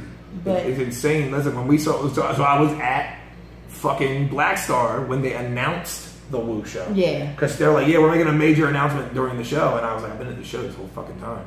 When did they announce it? And if I'm not mistaken, they announced it after. Probably. Like they announced it after Black Star set was done, which is not very orthodox. You would think you would announce it right before they go on, because everyone's there to see it. Right. And at the end, some people might have drifted out. But I think it paid off for them. I don't think anybody left. Listen, that's the best I've ever seen Mos Def perform. Really? Yeah, like I've seen him perform a few times and it's been subparish.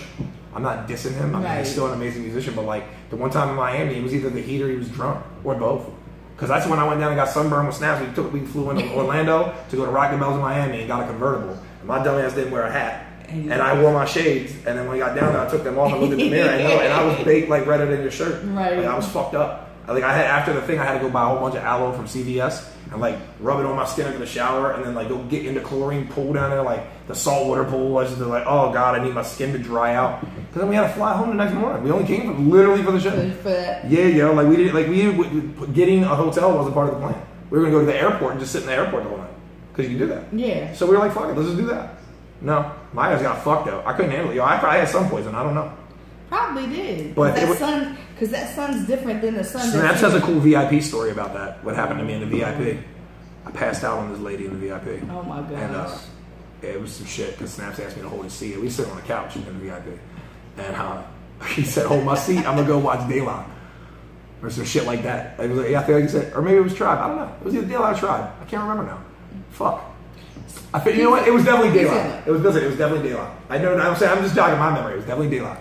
And he says, hey, hold my seat, man. I was like, sure thing. I had one beer. When I woke up, I was laying on this fucking lady, man. It was a real shit show. She sat down. No, I must have passed out. She sat down, and then I just leaned over. and then, he wakes me up. I kick him in the foot. Yeah. Good times. We're going to stop being friends after that trip. And it wasn't just my fault. And it wasn't just his fault. But it was mutually both of our fault. It's the story I'm sticking with. He'll probably tell you it was all my fault and I'm an asshole, but... Well, yeah. I'm using one of my challenges on this. No. Throw my challenge. It was both of our fault, that particular outing. Oh. So did you want to talk about what you came here to talk about, or are we going to fix that? I don't think I want to. I mean, Ratgate is a thing right now. Ratgate. You know what Ratgate is? The Lexington Market shit? Yeah. They found a fucking rat. Like, surprise! Like, what the fuck are you talking about? Like, the only surprise is that it was in the case and you actually seen it. No, but what I'm saying is like, how many times have like you heard a story being quoted in the Baltimore Sun about shit they've seen there, and nothing ever happens? Like, I can't believe people are making this a gate. How's this a gate? That's like going outside and being like, oh man, it must be oxygen gate because we're all breathing oxygen today. Like, it's shit that was going on since I was a little kid. My ex-boyfriend from 93. I don't remember the last time I ever ate there, man. Like, I told you about my whole germ phobia shit. Like, it's in my head. The last time that I ate there was with 2 times Mike Nice, Rebel. Okay. Is that the one where you got that photo that you were talking about was one of your favorites? I don't know. It looks like it's right outside. Like right out the door. You know what I'm talking about? That wasn't at a battle. That was at the market. Yeah. I could tell. I was thinking, why the fuck? We were all outside. We had all met there to go eat, and we got on. And I might be wrong, but I'm pretty sure I know exactly the photo because you talked about it. Like at, I believe, the 1 year anniversary was just. Has it been a year yet? I don't know what for me. No. For God and Ty. For Mike. Yeah, Mike. I wanted to say Mike, but I didn't want to say the wrong name. Yeah, Mike. No, because I didn't really know him that. Yeah, I mean, we met in passing and stuff, but like I know it affected a lot of my friends, man. That was a real trying time for me because I didn't know what to say to you guys. I've seen him just a few days. Actually, I went up there. He hit me in my inbox one day, and he was like, "What's going on, Lisa?" And I was telling, I was like, I'm just going through some stuff or whatever. And I was like, what's going on with you? Been in the hospital the past 3 weeks. I said, what the fuck? I said, where are you at? And he told me what hospital. I said, I'm coming up here tomorrow. And I went up there and I sat there with him for a couple hours. Me, him, and his girlfriend. And when his family members started coming in, that's when I left. But him and I had talked about the situation that had happened, and he was like, well, I didn't know nothing about it. I said, ain't nobody gonna tell you shit, Mike. He said, yeah, because I would have told them motherfuckers they stupid as hell, because you're Lisa. And I was like, I know, Mike. So we were talking about a lot of different things. And I said, I'm gonna come back up here. But he went into surgery, and after we went into surgery, he wasn't right. He had the tooth down and he couldn't talk and everything. So I went up there and I sat in with the family, me and Josh, his brother, and his girlfriend. His son came up there. It was a family, and right. There's this white girl sitting there with a family. And Josh was like, "Did you go in there and see him?" I said, "I didn't know if I could go in there and see him, because we were all sitting in here." I said, "But I do have to go because I had to come do my show." And I went in there, And the nurse was like, I'm not finished yet. I said, well, ma'am, I have to go. I said, I just wanted to, come and see him. And he looked at me, and he could blink his eyes and stuff. He knew you were there.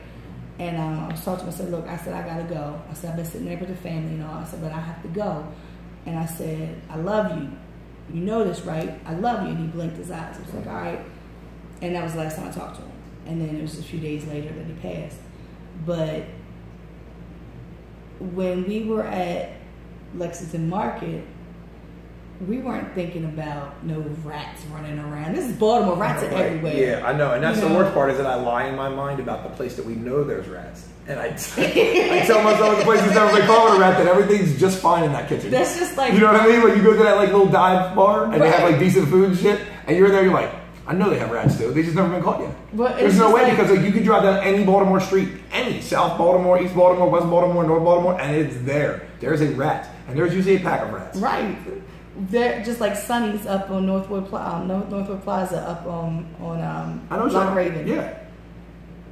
And when I seen the sign, I seen the sign that says that they were closed down. I was like, when they going back out? Right. Because the chicken boxes are good. Like, I'm sorry. Like, usually the places that have the best food look the dirtiest. And the thing is that, like, again, it's everywhere. You just haven't been caught or written up or reported or whatever the fuck it is. Or they have and you just don't know it because nobody put it on social media. Yep. Because who reads the newspaper anymore? That's a good point too. That is also a good point. I don't read the Baltimore Sun unless I there's do. an article that pops up. And Okay. So when we say the newspaper, we mean the actual pick up the goddamn newspaper. That too. And not use it for crabs. That too. I thought you were saying. Yeah, I'm sorry. I was like, we've definitely read a Baltimore Sun article or two, like. Because some articles are pertinent. Some articles we have to. Yeah. Oh yeah. But again, that's the era of digital. Right. Just paper is dead. Just let me ask you this. I mean, I know we're but that's anyway. Okay. Let me ask you this. What is your take on the whole albums for streaming now are only like 5-7 songs? Like you mean like the albums are only 7? Yeah. So listen, I think if I'm correct in my statement, at 6 an EP stops and at 7 an album starts. It's here now, and just get used to it. I'm not saying anything negative about it because the thing is, we should have all saw this coming. Right. Kids' attention spans can't handle a double disc Drake album. Right. Jay-Z did 9 songs, probably to outdo those guys on their little 7 ones, but Jay-Z usually does 10 or more. You know what I mean? He dropped that exclusive, I think that makes it 10 on Tidal, but if I didn't have Tidal, I wouldn't know that. Or then, what's the other one? Like Drake's double disc. I mean, there's from probably 21 to 40-year-olds that are buying this and streaming this. You know what I mean? Because it's Drake just by name. Mm-hmm. You know what I mean? And in the masses, like worldwide, not just here in the States. Those are Jay-Z and Drake. Right. You know what I mean? Pusha T is not at the arena, although he will probably sell out Soundstage. Right. Jay-Z will sell out the arena. You know what I'm saying? So I listen because I love Pusha T. That's why I brought it up. Right. Pusha T is my favorite one that Kanye and them released. The good music run. Right. My favorite was definitely Pusha T's. Nas's was really good too. But Jay-Z came right behind it like I needed him to. And everybody like, oh, this and that. I'm like, I like that album for the art that it was. Him and Beyonce, they needed to do a whole album together. They've done a ton of tracks together. They weren't always the best, but this was a really good project. I like even hearing Beyonce rap knowing she didn't write that shit. Right. Like it was just the sex. Just like that trade-off song they have at the very end, like that's exactly the kind of hip-hop that I grew up on. So hearing 2 icons do that, it was almost like hearing Taylor Swift rap. Right. You don't expect Jay-Z and Beyonce to have a dope trade-off because Jay-Z and Biggie had dope trade-offs. Mm-hmm. And then, you know what I mean? Like, right. So. No, but I asked because, like I said, I watch, people. It's here. It's here. Listen, A-side, B-side, and EPs are demos. If you're trying to drop a full LP and you are not established yet, you are fighting against fucking quicksand. My whole thing was, somebody has. I kept seeing it. And established doesn't mean album sales either. Because like DDM dropped his first independent project, and like he might blow the fuck up because he has an establishment underneath. Mm-hmm. You know what I'm saying? Like that's something that's important to say because I'm not talking about this could be your debut album. 50 Cent blew up because he had an establishment under his debut album, and he recycled a fuck ton of tracks that people wanted to hear. Right. So. But I had my whole response to it was that how many times have you went and bought a project and it's got like 16, 18 songs on it and only 4 of them were any good. So I don't mind. Like, I was upset that Kevin Gates came out with 3 songs. Right, and but see the thing is that's not uncommon. You were upset because you were expecting the whole. Because he's been locked up for so long. But the new fan couldn't hold with you. The new fan would be like, yo, I like the 1 song he has and not the other 11. But 3, maybe I can like 3.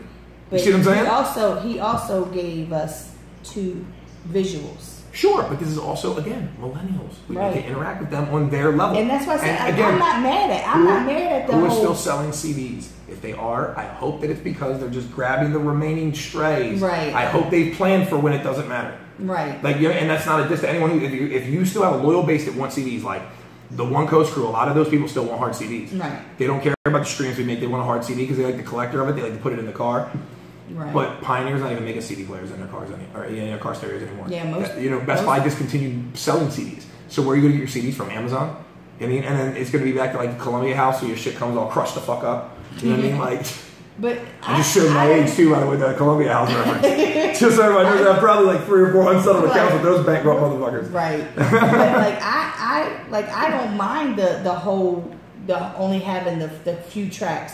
I don't mind that because I know that the way that the industry has changed as far as put like the CD, because you can put a certain number of songs on a CD. Now with streaming, and like I said, like you said, the attention span. I said the same thing. Our attention span is not there anymore. I mean, Drake hit 1 billion streams in like 1 week.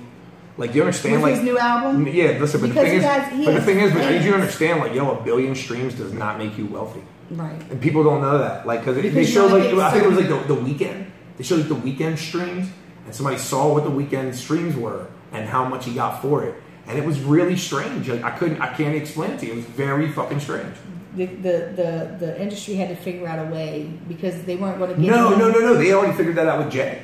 Yeah. With the streams. But I'm saying that to do 1 billion streams in a week is the new word you need to hear to show your relevance.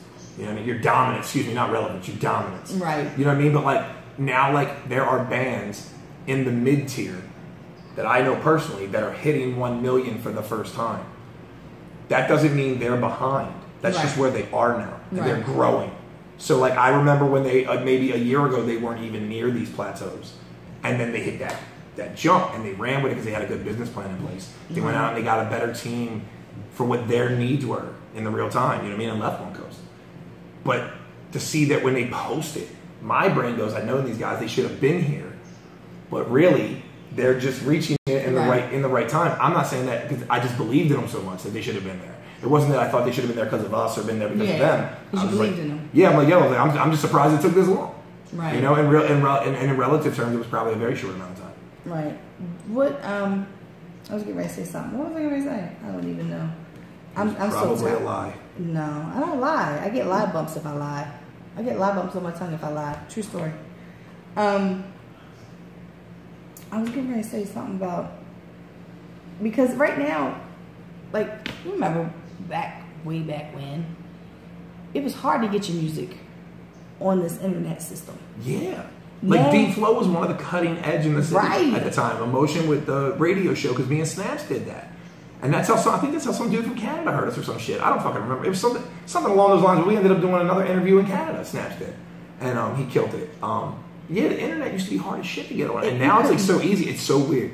It's like the blogs were so respected because of their streams that they didn't think in terms of streams yet. They thought in terms of their advertising. Remember when advertising was a thing on pages?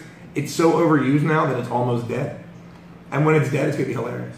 Because I remember how hard it was for people to get their videos on YouTube, and you had to. It was a special kind of at first they would have to try to pay for it, and then like you had to be like under a certain amount of megabytes and this, that, and the third, and then trying to get your music just on here for people to buy, and now you just pay a fee and it's up on everything. Right. And like I said, like I've watched how much this industry has grown and how accessible everything is.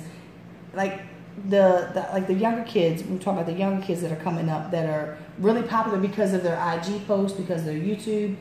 they've never hit a stage.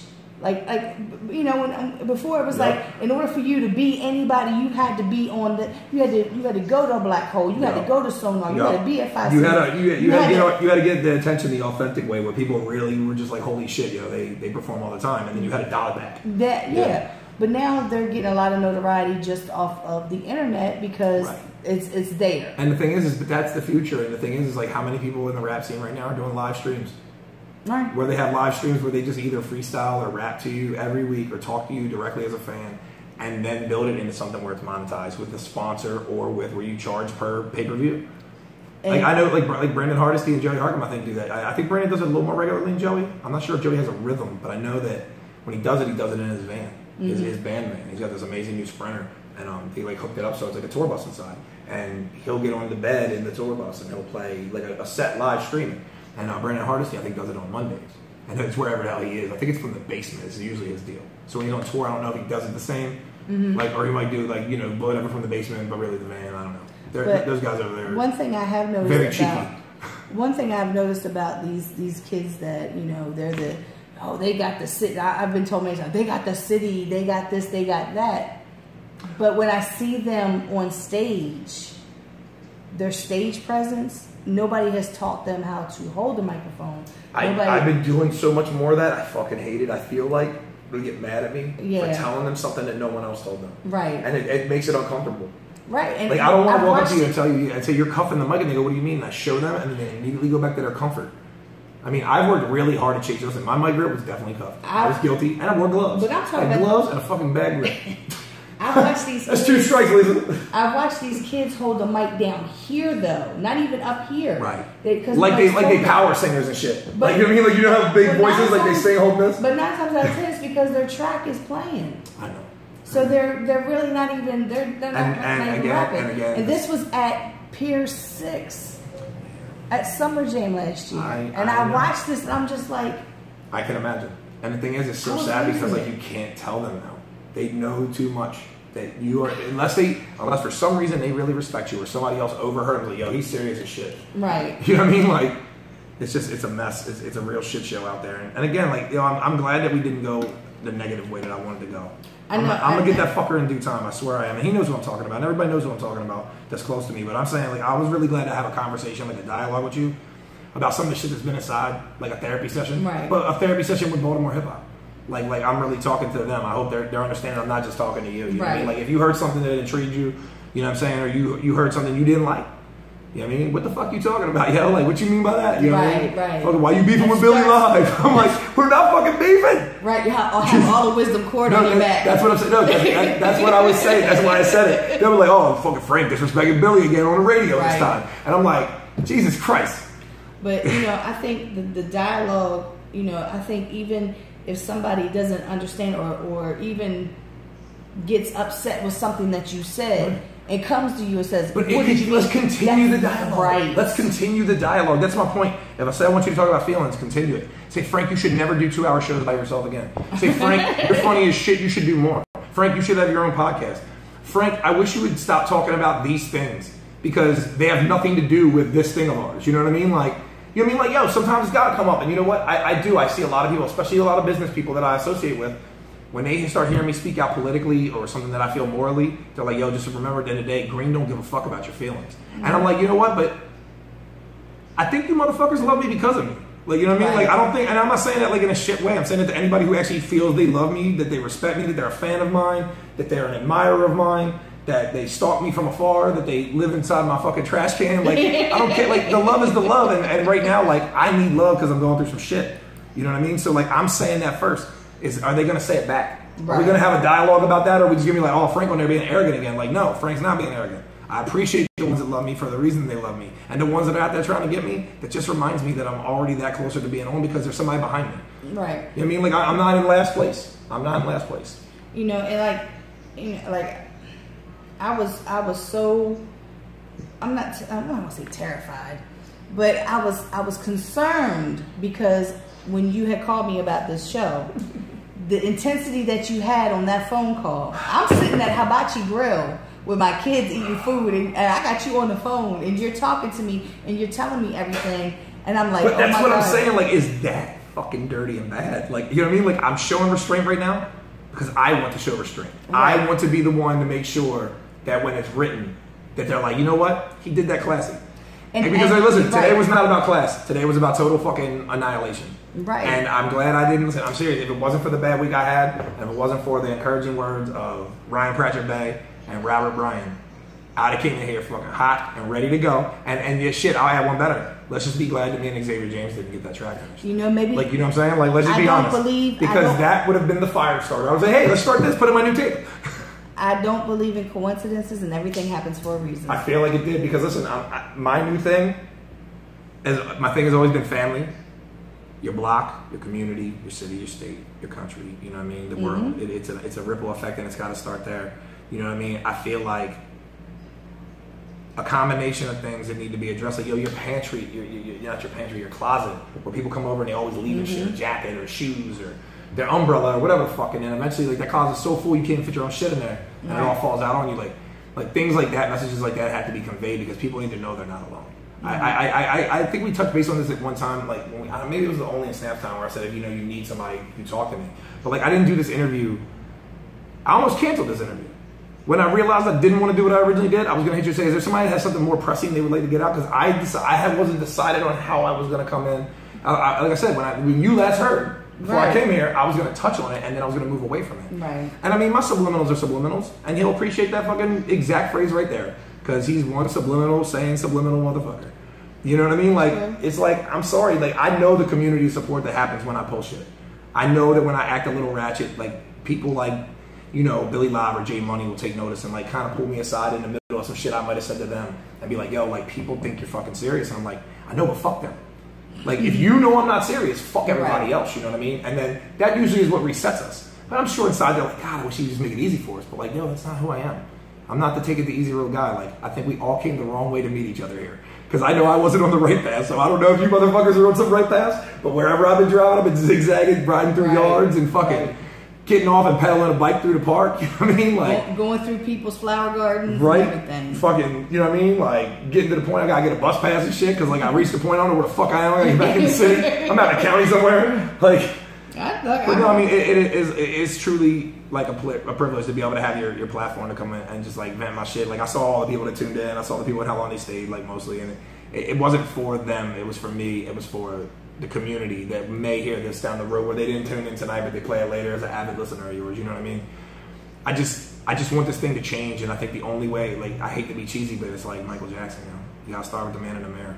And I've been doing bad for so long that I don't even know what the fuck good feels like sometimes. Right. You know what I mean? And when I say bad, I mean bad emotionally. I don't mean like doing bad things like burning houses down and breaking in cars. I mean like bad emotionally. Like, sometimes you be so depressed and shit, you just be like, oh, this is normal. And then you get happy for a day or two. You're like, wait a minute. Why am I so excited that I got no traffic through the tunnel? Why is this exciting to me? Why am I excited that I'm going up York Road and I'm hitting every single green light? Like, what is going on? Like, Like, you're like, did I hit a lottery? Like, no, I don't want the fucking green lights, I want the money. Right. You start, like, telling the universe, like, no, catch this in another time. You know, and that's why I say, like, I wholeheartedly, like, I tell my homegirl all the time, like, when something will happen, like, a meme will pop up, somebody will share me, and I'll be like, and I'll send it to her, and I'll be like, fucking universe. The universe is fucking with me again. But it's really out there, it's listening to us talk shit on it right now, and that's the weird part. It's the fickle bitch of the universe. It's like people who say, like, God listens and hears everything. He sees your thoughts even if you don't say them. So if you think about murdering someone, he already saw your impure thought to want to murder someone. If he saw you want to lust after somebody else's woman, he already saw that. So you saying it out loud is just bringing it to the rest of our attention. Right. Because he already fucking knows. You know, he said, we're going to play on those lines. It's the same thing. The universe, the God, it's all the same. It is literally listening. It's watching every move we make. And it's doing it to create balance and order. We need balance and order. And that's why I say that I don't believe in coincidences, and everything happens for a reason in life. And I wholeheartedly believe in karma. And I know, me personally, sometimes karma doesn't hit bitches like I wanted to, when I wanted to, but it always eventually does. Right. And then I see these people who have done me wrong, and I'm sitting back and I'm feeling bad because these people have done me wrong. And that's just how I am. I feel bad. And then all of a sudden, one day I see, I don't know why, my car done broke down, I can't pay my bills, I can't do this, and I'm sitting there going, maybe you should think about how you will Yo, live your and life. listen, and the same with us. When we're in that rut, sometimes we gotta say, yo, what the fuck have I been doing wrong? Right. I did something wrong. This isn't just fucking randomly happening. Yeah. Or the universe is squaring away the bill early. You know what I mean? And saying, hey, I'm gonna fuck you over for an extra couple clicks this time. You know what I mean? Like, and that could be too. Because we don't, yo, seriously, some people get born with a bad beat for like 20 years till they fucking get out of Harvard and change their life, but they grew up in the slums and starved some nights. I'm just saying, that's a real thing too. So Right. their first 20 years was fucking misery. Right. You know what I mean? Like, they grinded through that, so their rainbow's on the other side. Some of us fucking lay people that don't just grind in one lane. You know, we might fucking like do good, do bad, do good, do bad, and then we get the chaos that is that card shuffle. You know, you could end up with 5 cards on the same suit in a row, in all randomness. Right. That's how the universe works. See, and that's why like I wasn't living my life like I was supposed to. Right. And that's what Jess be saying. I wasn't living my life right. I was this was me. I don't give a fuck. I don't care. I'm gonna do what I want to do. Girl, he got a girlfriend. I don't care. Damn. I don't care. I don't care. He got a girlfriend. I don't care. That was my mindset, and I couldn't understand why bad things were happening to me until one day it just struck me. If I live my life right, I'm not saying be an angel, you know, go turn my life to God. I'm not saying that. I'm saying live my life, move differently than what I was, and think about the consequences of my actions, not only with other people but within myself. Right. So once I started doing that, things started changing. Of course, you do hit them bumps in the road where, where my depression hits and I get into deep depression, like where I don't want to get out of bed. 2009, I almost died. A lot of people they don't know this. I quit eating for like a month. I lost 100 pounds in that month. I ended up in the hospital with pneumonia. Right. Because your immune system was all kind of fucked up. I had no vitamins, no proteins, no nothing in my system. And I'm still dealing with the after effects. Oh shit! Listen, I was gonna say, even if you didn't know it, I was here to tell you. Only will tell you. You fuck up and do like people who go out and do dickhead shit, like eat that juicy fucking 10 cheeseburger thing because it's a competition in one city. And I've been that asshole. Yeah. But he's like, dude, that thing is gonna get you. He's like, it may not make you shit tonight, but it's gonna trap your system. Your kidneys are never gonna forget what you did today. Right. Like that scar is gonna be right there. It's like a mark on the wall. So shit. I had to start. He clowns the shit out of me and Snaps for that because me and Snaps do that asshole greasy shit. Like, me and Snaps in the South, yeah, we do terrible shit. Yo. Only judges, and I got better because Only started judging us. Yeah. But Snaps, I don't know if Snaps is quite better yet. I see some of that stuff that Snaps be making down there. Snaps can fucking. Me and Only say when it's something like a cook, we like they can croon. You know, like that, we know we're using that way the wrong way, but yo, Snaps can croon. I see that. I see some of the stuff Snaps be posting. I'll be like, I need to go down and get something to eat. I'm gonna drive all that way just to get something to eat. Yeah, right. But I really, like I said, I wholeheartedly believe in that when you start recognizing that the shit that you're doing is not only affecting your life, but is affecting the people around you, Yep. then you have to make move. Like I said, I am no angel. Not whatsoever. My halo was held up by horns most of the time. But I started living my life differently, and in turn, my karma got better. I'm still dealing with some bad karma from shit that happened. And Cashmere just told me the other day because I went through a little like a breakup of the guy that I had been dealing with for a while, and thanks to my ex-boyfriend, and I had somebody from my past like 18 years ago pop up and wanted to spend time with me. I'm like, why all of a sudden you want to spend time with me? Why? I'm jaded. I tell you all the time, I'm jaded. Right. So I'm like, I just got out of this situation. So why would I get out of the situation and get back into a situation that's just like the situation I got out of? 100%. My daughter was like, Mommy, you're mean. I was like, no, I mean, I'll be mean if that means I'm not going to settle. I do. I understand that. And I can be mean. It's it's wrong, as in it's selfish to do that to yourself. Right. But it's right because the selfishness is protecting you from yourself, and that sucks because it's like you know that your body and your mind are doing what it was trained and programmed to do after years of fucking on hands fucking field exercises, you know. But like now all of a sudden, like you're like, yo, I want to let my guard down, but you're like, no, I'm not letting my guard down, and you're not wrong, but you're also not right because you're looking at how much you're like punishing yourself, right, for what could be like, you know what I mean? How would you know? Like it's like, yo, you ever heard the story like the dude's like it's like going to flood. And they send a policeman to knock on the door, and they tell him, hey man, it's flooding, you gotta get out of here. And then they come back again and say, look, last chance, you gotta get out of here. And then the water gets up a little high, and they send a fucking boat. And he says, no, it's okay. And every time he's like, no, God will protect me, God will protect me. And then he gets on the roof, and they send a helicopter. And then he's like, no, God will protect me, God will protect me. And then the floodwaters rise, he drowns, he gets to heaven, he goes, God, he's like, why weren't you there for me? He said, I sent you 2 police officers, a boat, and a helicopter. I'm like, what the fuck? Right. I mean, so like, that's what I mean. Like, I butchered that joke, but the point was for you. Fuck everyone who heard that. The message was for you and about your love life. Like, Mr. Right could be knocking on the door, and you're like, look, I don't really feel like getting hurt today, so go fuck off somewhere. And then he's like, okay. And then maybe he's jaded. Right. Now, you know what I mean? Like, y'all might have been the perfect symmetry, but you know what? So it's really knowing your boundaries and how much you're capable of. And like you said, with all the emotional shit you deal with, like, you're not just coming to the party clean and having old scars. Right. You're coming to the party with a bunch of bags and old scars. You know what I mean? And I get that too. Right. That's why. That's like I said. That's like, I got post stuff and I'll be like,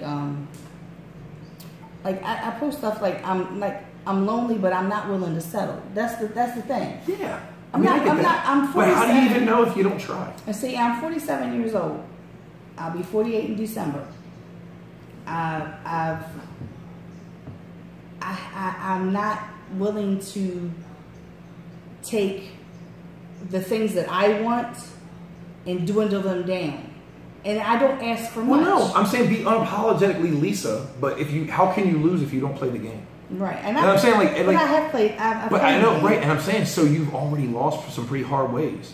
Like it can't really hurt you. Like it's like you've gone up the bat and it's your first major league at bat, and you're like, oh shit, I could strike out in front of my whole fucking city, and you're just nervous and you strike out. But guess what? The next time you're at bat, you've already struck out. No. You could strike out again, but you already know what that feels like because you did that once. Yeah. You know, and I know I'm preaching some shit that I probably would never fucking practice. Because only will tell you that I give you the best advice in the world and would never. See, and that's me, and that's if I got scarred, if there was no me and Jess, the future of Frank Lewis would probably be single and play a stick Cadillac type shit. Because listen, you'd probably be how you were before Jess. Well, no, yeah, but probably even more reclusive because of my son.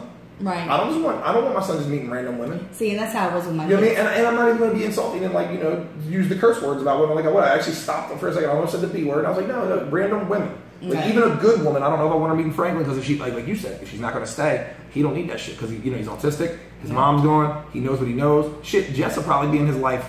If I had 100 girlfriends after her, you know what I'm saying? Jess would probably be the person in his life because she's been in his life almost his whole life already anyway. Right. Because when me and Candy broke up, me and Jess got right together. Yeah. You know what I mean? So like I said, because guys didn't come like the guys that I dated, they'd be like, well, when can I see you? When my kids aren't here or when they're in bed. Right. And you know what? And you try that game for a while, and then it's getting close when you start doing the overlaps. And you start having the kid wakes up in the middle of the night and sees you and has questions. That's when you know you're getting into the territory of is this real or not real? Right. And it's still so early on that like if you pursue it that way, you can run them off. Or if you pursue it that way, they might lie just to keep you. Right. Because that's why I said I've dealt who wants to break up the honeymoon period? I've dealt with the same guy on and off for 7 years. And my kids know him. He knows my kids. He's been there, and that I was finally was like, I'm cool with this situation. Because, like I said, I watched my husband die. And I swore when my husband died that I would never put anybody in that predicament. Right. And you know what's funny? I know a lady that did that shit too to one of my close friends. I can't talk about it anymore because it's way too easy for that person to know what I'm saying. They might know what I'm saying right now. But that hit me like I fucking heard that. I had deja vu for a second. Yeah. And it wasn't you. Yeah. But it was definitely the exact same thing that you're saying right now. And I mean verbatim on the male-female, the male-male, the whole... Mm-hmm. I'm like, holy shit. Yeah. And you know what? And it's so weird because I was so pissed off when I heard it. Mm-hmm. Like, how dare that person think that way?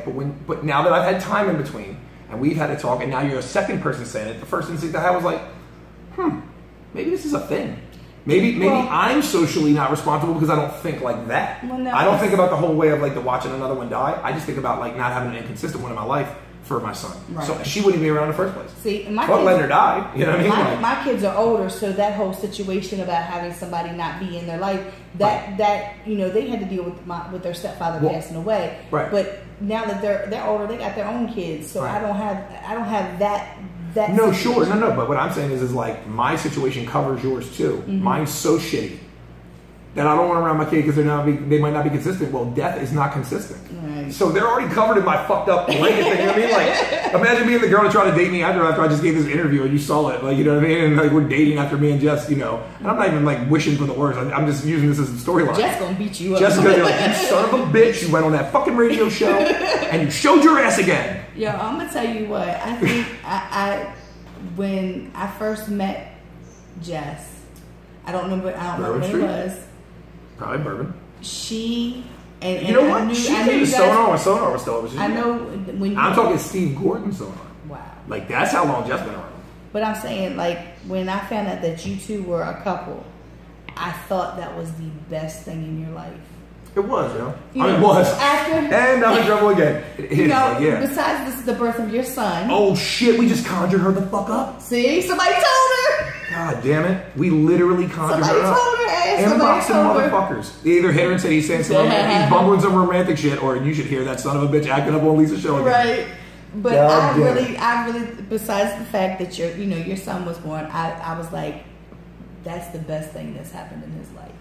Yeah. And you know, and that was, I didn't even really know her, but I just like when I think about it, like, her, yo, a lot of people didn't, like, you didn't even know that Jess wasn't my baby's mother. Really? She didn't. Well, I mean, I knew. No, but she didn't know in the sense of like when I introduced her to Jess, she was like, "Oh, I thought this was your baby's mother." I was like, "No." She's like, "You keep your personal life real private." I was like, "I do." You know what I mean? So like once people found out that I was introducing Jess, that's when they told me, they're like, "Yo, your girl was around, but like the way you bring Jess around and you show her off."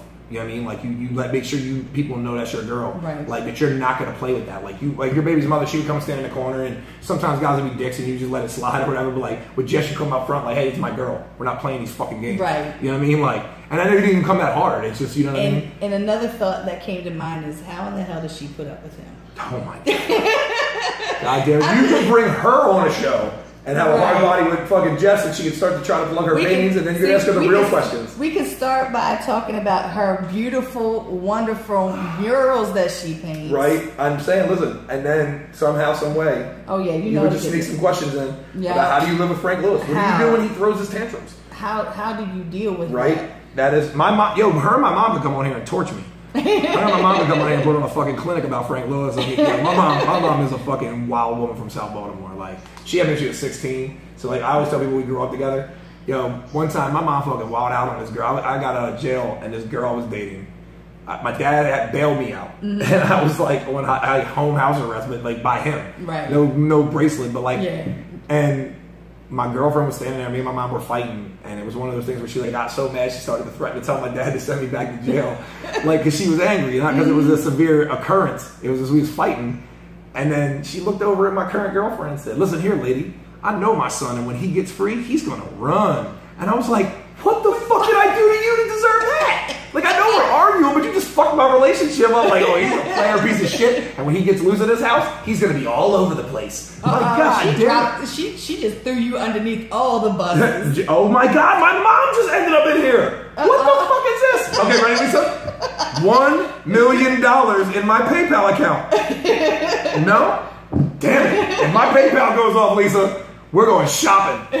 Right. God damn it. That's hilarious. Just said lots of drugs. I saw that. No, I saw that, and immediately my mom popped up. Oh my goodness. That crazy woman, God bless her soul.